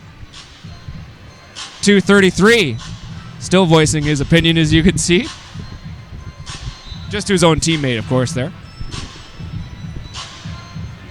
Patterson. See how quick Superman Johnson is. Very good defender as well. Very good ball handler. Just able to take a couple steps, and especially with a guy like Tyshawn Patterson, it's hard to catch up to. It's hard to catch up to this man when it comes to shooting. Akeem Wright. Shot that one with Kirk Williams Jr. right in his face, too. Great job, Akeem Wright. Billy Rush hands it off. This is Robinson at the very top. Johnson with it. 10 seconds on the shot clock. 2 minutes to go in the third. Gets it off somehow. You see Theo Davis. Can he put it back? He will. Theo Davis doing a lot of dirty work in the post for the Windsor Express, having himself a great game. That's going to give him 6 rebounds. Again, he hasn't played a whole ton, but he's done well with the minutes he's been given. Capers takes a step back, gives it off to Kibbe on this near side. 1:39 left in the third. Patterson makes the play call. Distance 3. Patterson misses it. It's tipped out. Collected here by Williams. Oh, my goodness. Oh, he couldn't quite get it to go. Oh, Kirk Williams Jr. goes down hard. He's hurt. Heard a whistle go, but play continues. There's the jump ball, and Kirk Williams Jr. able to get up off of the alley-oop. He landed hard on his back there. I hope he's okay. After hitting and Eric Kibbe's down too now. Kibbe's down on that side. Right after he tried to do the alley-oop, and just couldn't quite hit it. Hit pretty much square at the front of the rim, and that was enough to send him to the ground. Kibbe able to get up. He's looking okay. He's definitely going off, though. If he gets hurt, that's another big for London that they don't have. They already lost Nick Evans, had to replace him with Ed Horton because he was the only one eligible to play. But Eric Kibbe would be a big loss, especially in light of the absence of Nick Evans. He's taking the seat as we see a couple medical officials with the Lightning taking a look at him. Regardless, play continues. Kirk Williams Jr. still in. He loses the ball, and he's going to take the foul there on Capers as Capers moved the ball up the court. 1 minute and 3 seconds left in this third quarter. Shaq Keith preparing to come into the game here for the Windsor Express. Kirk Williams Jr. making way again after he took that fall. Kirk Williams Jr. probably won't see the floor again in this game unless it's close, just because if he is potentially injured or even just a little bit shaken up, you got to save him for playoffs. He's a crucial member to this team. So if I'm Coach Bill Jones, I'm not necessarily looking to put him back in the lineup anytime soon.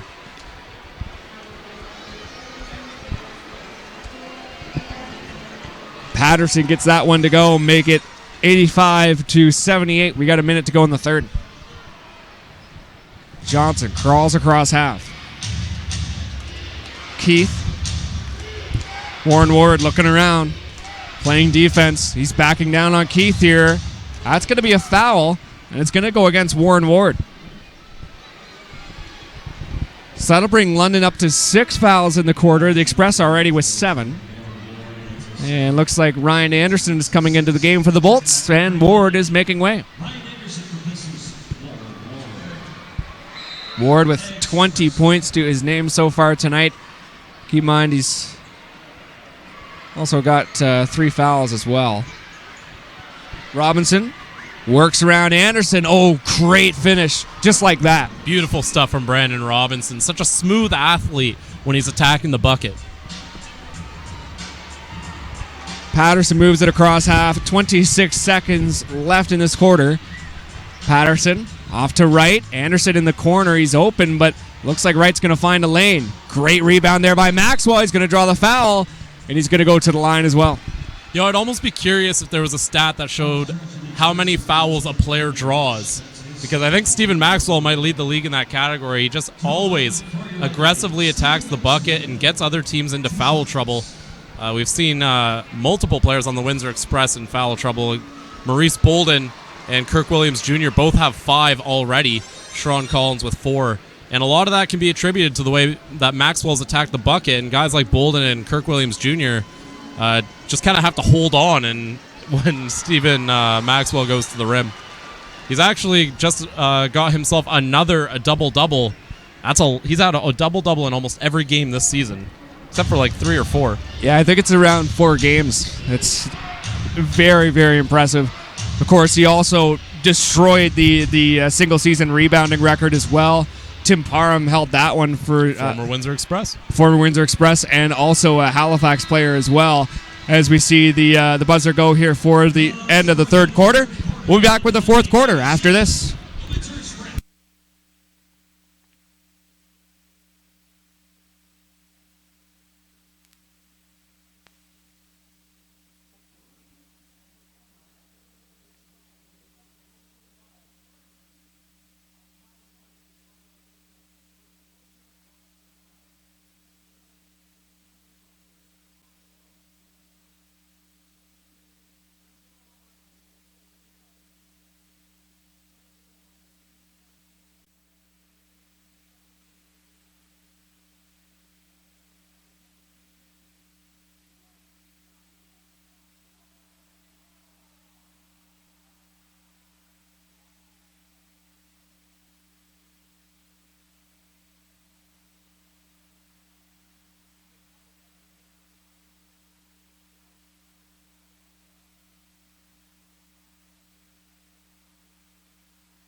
Fourth quarter basketball here at Budweiser Gardens for the last time in the regular season. Fans in London getting set for the final frame. Ryan Anderson kicks it off. Wow. No mercy from the London Lightning. They're just going to keep pouring it on. Alex Johnson moves it across half. Robinson now off to Shaq Keith up top. 10-point lead here for the London Lightning. Big swat there from Marcus Capers, his second of the game. Bye-bye from Marcus Capers. A great block. Great swat. That's for three. Patterson rims out. Shaq Keith has it now.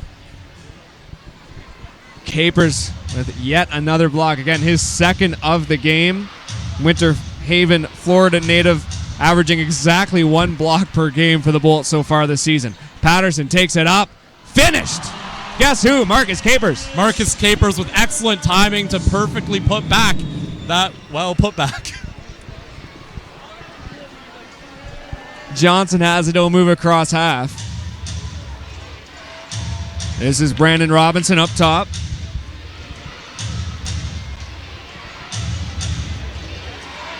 Shaq Keith, and great play there in the post up against Stephen Maxwell. Shaq Keith, just a very, very solid all-around player. Can kind of hurt you from wherever. And he's doing it for the Windsor Express right now. Patterson. There's going to be a foul call there. It looks like it's going to go against Billy Rush on the Windsor Express. That'll be the first foul of this fourth quarter. 10-point game. That'll also be the third foul on Billy Rush. Inbound coming here, right. Bounce pass off to Patterson.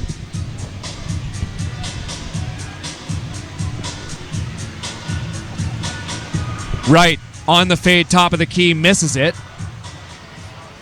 You see Shaq Keith collecting. He'll take it off, and decent passing here on the breakout. Robinson, will he draw the foul? Yes, he will. It's going to go against Ryan Anderson. Very generous continuation there, but the ref's going to give it to him.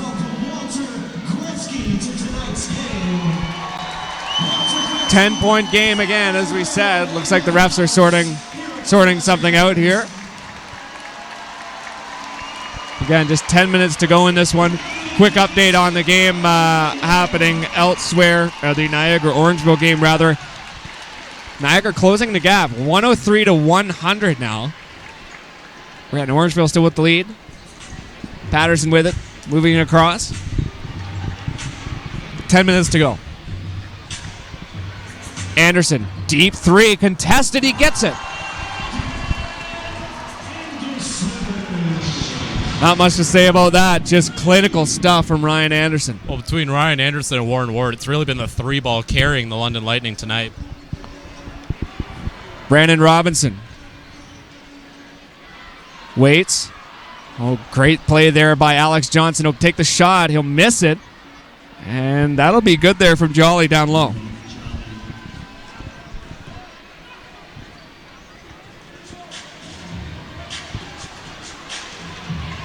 Capers hands it off. This is Garrett Williamson taking it down. Oh, another slam by Marcus Capers.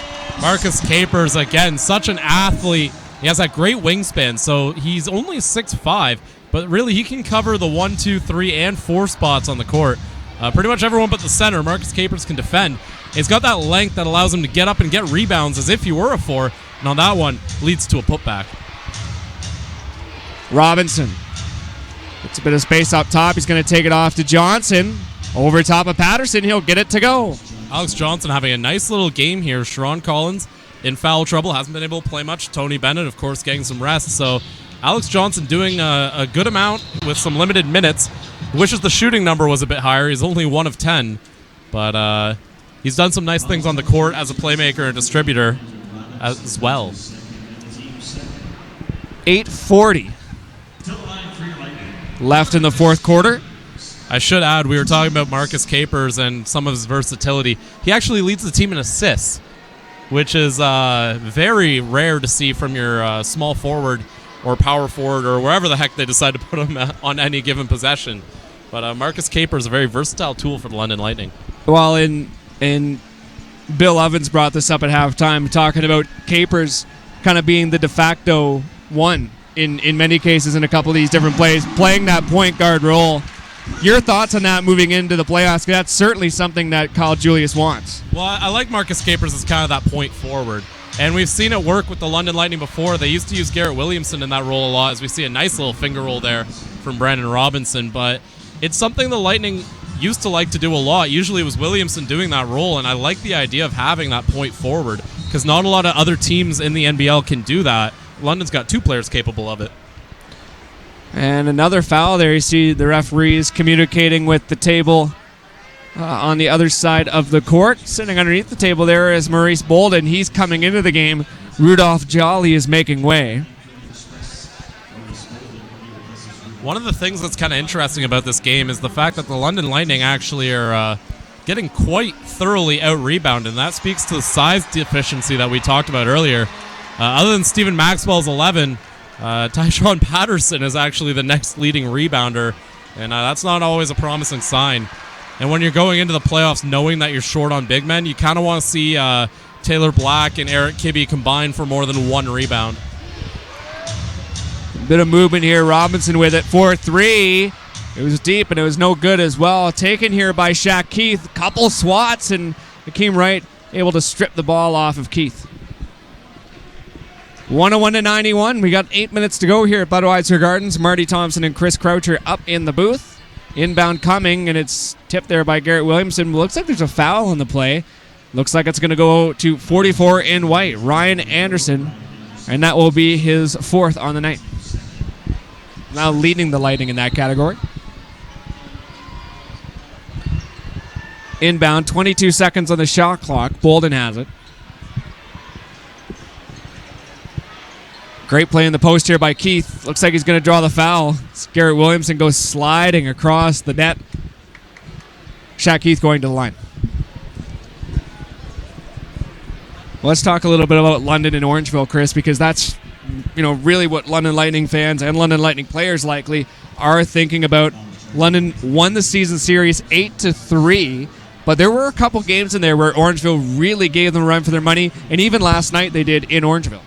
Well, I think the key to playing Orangeville is Justin Moss. London, when they've successfully shut him down, have tended to dominate those games. But when Justin Moss has a big game, he adds that inside element. So you have to cover Moss, but that leaves their 3-pointers open because you have to focus that attention on the inside. So that's one of the things the London Lightning have to watch out for as Ryan Anderson's going to miss this 3. That's one of the things that the London Lightning have to watch out for playing against Orangeville is if you can shut down Moss, that means you can tighten up the perimeter defense and not really allow those 3-pointers. But if Moss is running loose, then you have to focus all your attention on the inside, and that opens up those 3-pointers. So for London, it all comes down to stopping Justin Moss. And that's going to be difficult, as I mentioned, with Bill Evans at halftime. Without that big, right? They wanted to have the 2 towers to start. They wanted to have that, and it's going to be difficult. And one of the things that London did when they had Orangeville here the last time Nick Evans was here was they had Evans shutting down Moss, and he did a solid job of that. Now it goes to Maxwell, who compares very similarly to Moss, but you worry that if you have Maxwell focusing so much on defense, as we see Ryan Anderson with a nice putback there, you worry that if you have Maxwell so focused on defense, it kind of neutralizes him in the offensive end. It's good on this near side. That is Brandon Robinson for 3. So make it 103-95. The Express far from out of this game. About halfway to go in this 4th quarter. Oh, lots Wide of space. open. Capers for 3. For I don't on the know. dunk ground. Someone missed an assignment there because Marcus Capers just had a freeway to the basket there. Alex Superman Johnson moves it across half. 105-95. This is Brandon Robinson on the far side. He's going to move it in. He'll take it up. Oh, gorgeous stuff from Brandon Robinson. Too. Gave a stare down right to Marcus Capers. Marcus Capers is not going to be happy with that. Robinson now up to 19 points. That's now team lead. Behind Stephen Maxwell, he's got 21 on the night for London. Patterson takes it to right. Keeps possession up against Mo Bolden. Moves it around and won't go. It'll be taken here by Johnson. He didn't really have anyone come help him, but I would have liked Wright to kick it out on that one because he really did not have much of a shot there. 3 fouls each Johnson takes it up. Oh, big swat there from Capers. Johnson somehow gets it to go. Swing and a miss from Marcus Capers there as the Windsor Express able to capitalize and get themselves a basket. London Lightning calling a timeout as the Express are slowly starting to crawl their way back into this game. And that's exactly what the Windsor Express can do. We're going to take a quick break. We'll be right back.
Inbound coming here from Marcus Capers off to Garrett Williamson, and the second half of this fourth quarter is now underway. The last regular season game for both these teams before they embark on the NBLC playoffs starting on Monday. London with the lead, 105-99. Patterson moves it around. Capers, this is Ward. It's a bit of space, switches it to Capers, and London lose it. So another crucial stop here for the Express. Robinson. Taken here by Bolden. Takes it down low. Oh, great pass and a great play by Kirk Williams Jr. Beautiful little lob right into the breadbasket of Kirk Williams Jr. there by Mo Bolden. That's a beautiful play. Quick update on the game happening in Orangeville. 103-100. The A's with the lead there. 9 minutes to go in that one. Capers. Patterson, 4-3. Gets it to go.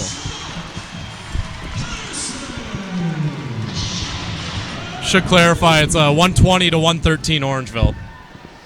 Marty. My DAC stats were delayed. 108-100. Again, the Lightning with the lead here. Number 1 versus number 2 in the Central. Potential playoff matchup. And Chris is correcting me the whole time. We could be talking about anything. We could be talking about the playoff series that's going to be starting on Monday, which we will later. Right now, the Express with possession. Robinson. Bolden can't get the ball in as he comes rushing towards the Windsor bench. So it'll be inbound coming here.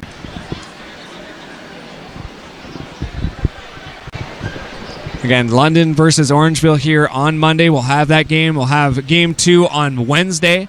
Then the series will shift to Orangeville for 2 games, and obviously, if necessary, these 2 teams return to London on the 12th of May for Game 5. Maxwell misses that one, and it's taken up here by the Windsor Express in the form of Billy Rush. Here's Alex Johnson taking some shots in this fourth quarter. That's going to be a foul. Taking a lot of shots in this quarter. 3 of 11 shooting. Pardon me, 3 of 12 shooting for Alex Johnson. It's actually kind of funny looking at the stats for the Windsor Express because they've taken a ton of shots in this game. Not really making as many of them from their star players as you'd like. Brendan Robinson, he's had a great night, 27 points, but he's only 10 of 21 shooting. And Alex Johnson, 3 of 12. Kirk Williams Jr. doing much better, though, 8 of 14. Ball's tipped. It's taken here by Warren Ward up this near side. Maxwell down low, tries to find Ward. It was a bit of a rush pass. And now here come the Windsor Express. This is Alex Johnson. He's fouled. No, he's not. Somehow got it to go. Looked like there's a bit of contact there from Warren Ward. Regardless, it's a 5-point game. 3:38 left in this fourth quarter. London with the lead. They've got the ball. 5 fouls to their name, 3 for the Express. Patterson, bit of space here on the perimeter. He loses it. Is making that cut. Another stop, and now here's Mo Bolden. 3-point game. A strong contingent of Windsor Express fans getting vocal there as their team crawls back into it here late. Ward steps around top of the key, dishes it out. This is Tyshawn Patterson. Can't get the roll. Maxwell, of course, will get the rebound, and of course, he'll draw the foul. Got hit in the face, too. But he's able to go to the line again. He's one of the best in the league at drawing fouls, and that puts a lot of the bigs in this league into foul trouble. You've seen it already in this game. Mo Bolden sitting at 5, and Kirk Williams Jr. also sitting at 5 fouls. And that's 4 on Billy Rush. First shot's good there from Stephen Maxwell. As we mentioned earlier, the league will be announcing their award winners in the next couple days, and talking about Stephen Maxwell, the chance of him getting MVP, I wouldn't say likely, but he's definitely up there for sure. With just the amount of rebounds he's had this season is astonishing, obviously breaking that record. It's not just the rebounds, though. It's also the scoring. He's one of the top scorers in the league, and he's by far the top rebounder. Just all-around package for the London Lightning. And he gets another rebound, this time on the defensive end. Gives him 13 in the game. Patterson with the speed, chips it off. This is Warren Ward. He's going to wait for Maxwell to move across. Maxwell's going to set the pick here. Ward attracts the double team. This is Williamson across the baseline. Can't get the slam. And another stop here for the Express. Big fourth quarter for them so far. The Express, of course, outscoring London 25-22 so far. Robinson. This is Johnson. Stepping back. See Williamson matching up against him. 2 minutes left. Gets it to go. Superman Johnson with a Superman dive. The second unit for the Windsor Express just not letting this game go as they provide another outstanding effort. And they've brought this back to a 2-point game here. They are not going home yet. Warren Ward with it. Maxwell in motion. Ward stepping off again for 3 at the very top. Couldn't be finished by Capers. And here come the Windsor Express once again. Brandon Robinson has it. This is Kirk Williams Jr. in the post. Can't get it to go. Maxwell collects. A minute 22. 109-107. London with the lead. Got the ball. Really no timeouts in the last 5 minutes or so. Both coaches seeming to play this one out. Ward. Maxwell at the very top. And now it's going to be a foul. You see Ward and Johnson on this near side got in a bit of a tussle. It looks like it's going to go against Johnson. Before we get into the really heavy stuff in this game with a minute left, we'll give you one more update from the other game on right now. Orangeville A's up 129-116 with 3 minutes left in the fourth quarter in that one. Let's get back to this one, though. This is the real nail-biter. Here we go. 2-point game, a minute to go. Patterson waits, 5 seconds on the shot clock. He's going to draw a foul. Bad foul by Billy Rush there. And the referee will walk towards the scorer's table. As you mentioned, that is a massive foul, also because it gets the Express up to 6. Right, on the inbound. Patterson collects at the very top. They got an extended shot clock as well. Now 10 seconds on it. 50 seconds on the game clock. Right. Up against Robinson. What can he do? He gets the fade. Can't go. Maxwell tips it out to right. Fresh shot clock. Great play by Stephen Maxwell to kick that back out.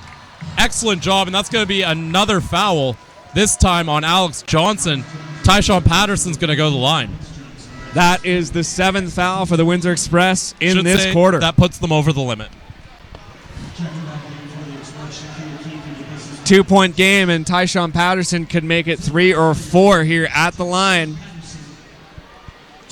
2 shots coming for number 22. Crucial free throws because this could put London with enough of a lead and make it a 2-possession game. He nails the first.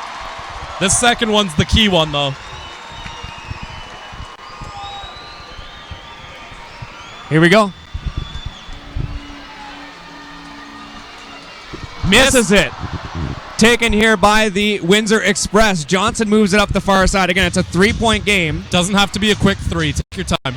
Set up a good shot. Here's Bolden with it. He moves along the baseline. Foul. No basket, though. They aren't going to give him the continuation, so that's going to be an inbound play. And obviously a timeout there by Coach Jones on the Windsor Express side. 3-point deficit right now. I like this timeout. Get it settled. Get a play drawn up. Get that open three-pointer. London, you got to watch out for that three-pointer. If they get a 2, sure. Go take your foul shots down the other end because Windsor's likely to just foul you there. But if you can stop them from getting a 3, that's a big difference. It's loud here at Budweiser Gardens. They're getting into it here. Again, the last regular season game, and quite a nail-biter between the 2 top teams in the Central. This game has really been about just clinical shooting on the Windsor Express side. You look at a guy like Brandon Robinson, 27 points. Stephen Maxwell with 22 on the other side. Well, even Kirk Williams Jr., he hasn't been able to play as much because of foul trouble, but he's still put up 20 points. He's probably been, if it wasn't for the outstanding shooting of Brendan Robinson, you know, Kirk Williams Jr. has kind of been the unsung MVP in this game, let alone all year for the Windsor Express. And look at the London Lightning. Warren Ward, of course, he's the one that got London that lead with some excellent three-point shooting. Now it's up to guys like Stephen Maxwell, who has 22, and Akeem Wright with 20. They're going to have to close out here. And again, if they get the 2, doesn't hurt you that much. You just get the ball, and I would assume Windsor would foul on the other end. But you cannot allow them to have a three-pointer here. 26 seconds left. Inbound coming, as we said. 3-point game. 7 fouls for the Express. 6 for the London Lightning. Here we go. This is John with it. Robinson trying to set the pick. They're trying to find Robinson really badly. And he's got the ball here. He's trying to get the shot off. He's stripped. And now here comes Tyshawn Patterson all the way. They're going to blow it down. Yeah, Alex Johnson fouled him. Smart play by Johnson to recognize that, because that would have been an easy 2 and would have put a huge deficit for the Windsor Express. I think the problem with that play for Windsor was there was no adjustment. Robinson was not open in the slightest. And that was excellent defense from the London Lightning. I believe that was Warren Ward who had the matchup. But Robinson just could not get open if his life depended on it. So, unfortunately for the Windsor Express, now their fate is depending on these foul shots. Save for a few fans chanting. It's pretty quiet here. Tyshawn Patterson misses that first one. This is not good if you're a London Lightning fan. London shooting 28 for 41 from the line tonight. Not a very good percentage. Patterson gets the second one. Crucial, too. It's going to be a timeout here from Windsor again, I believe. So now if you're Jones, what's the plan here? Well, you have to go for a 3 now. Unless he has so much faith in his defense that he thinks they can get the a 2 and then get another quick 2 after that. But with 15 seconds left, you still need 2 buckets. I'd go for it. Well, yeah, and I mean, having that much, yes, Windsor has that much faith in their defense, but I mean, as you said, it's kind of hard to put that faith in that for sure. Especially without a guy like, well, you've got Chris Commons and Bennett on the bench. When you really look at the stats, those are the guys. Those are arguably the best defensive players on the Express, and they're not on the floor. Well, the other thing for the Windsor Express is that they don't, with Commons and Bennett not in the game, that's 2 of their better 3-point shooters as well. I think you take the 3 and hope London bails you out with a foul. And if I'm Coach Julius, I'm in that huddle saying, you do not touch a soul. Like, if they get the 2, okay. But then London would have to respond with their own 2. But Windsor getting a 3 and then maybe getting a foul off of it as well, that would be devastating. And I think you want the 3 also, just from a psychological standpoint. It's much more of a backbreaker to give up a 3 than it is to give up a 2. Here we go. 15 and a half left. Windsor on the inbound, getting set for perhaps a pre-drawn play. Oh, Patterson almost stole it again. Here we go. Kirk Williams Jr. misses the three. It's collected here by Stephen Maxwell. What a way to do it. That should do it. Well, what a way to end the regular season if that was the end, but it wasn't. Windsor electing the foul there. Fans on their seat here at Budweiser Gardens as Maxwell slowly walks back to take another set. As you can see, some of the fans there. And again, we saw London really lock down on Brendan Robinson there. Kind of forced Kirk Williams Jr. to be the guy that takes that shot. And while he's a good shooter, he's not exactly a dead-eye shooter from three-point land. So it was a tough shot as well. Good defense there from the London Lightning. And if they can close out here, make 2 free throws here. Stephen Maxwell, not the greatest free throw shooter, only about 68%. But he'll make that one. Hits the first one. 112 to 107. And again, this should put it out of reach unless Windsor can come down and get a quick three here. We'll see if they can. They'll take it. Oh, nope. Swatted by Hakeem Wright. Oh, they're just going to let the clock roll out. What a way to end the game. 113 to 107. The London Lightning close out the regular season with a win.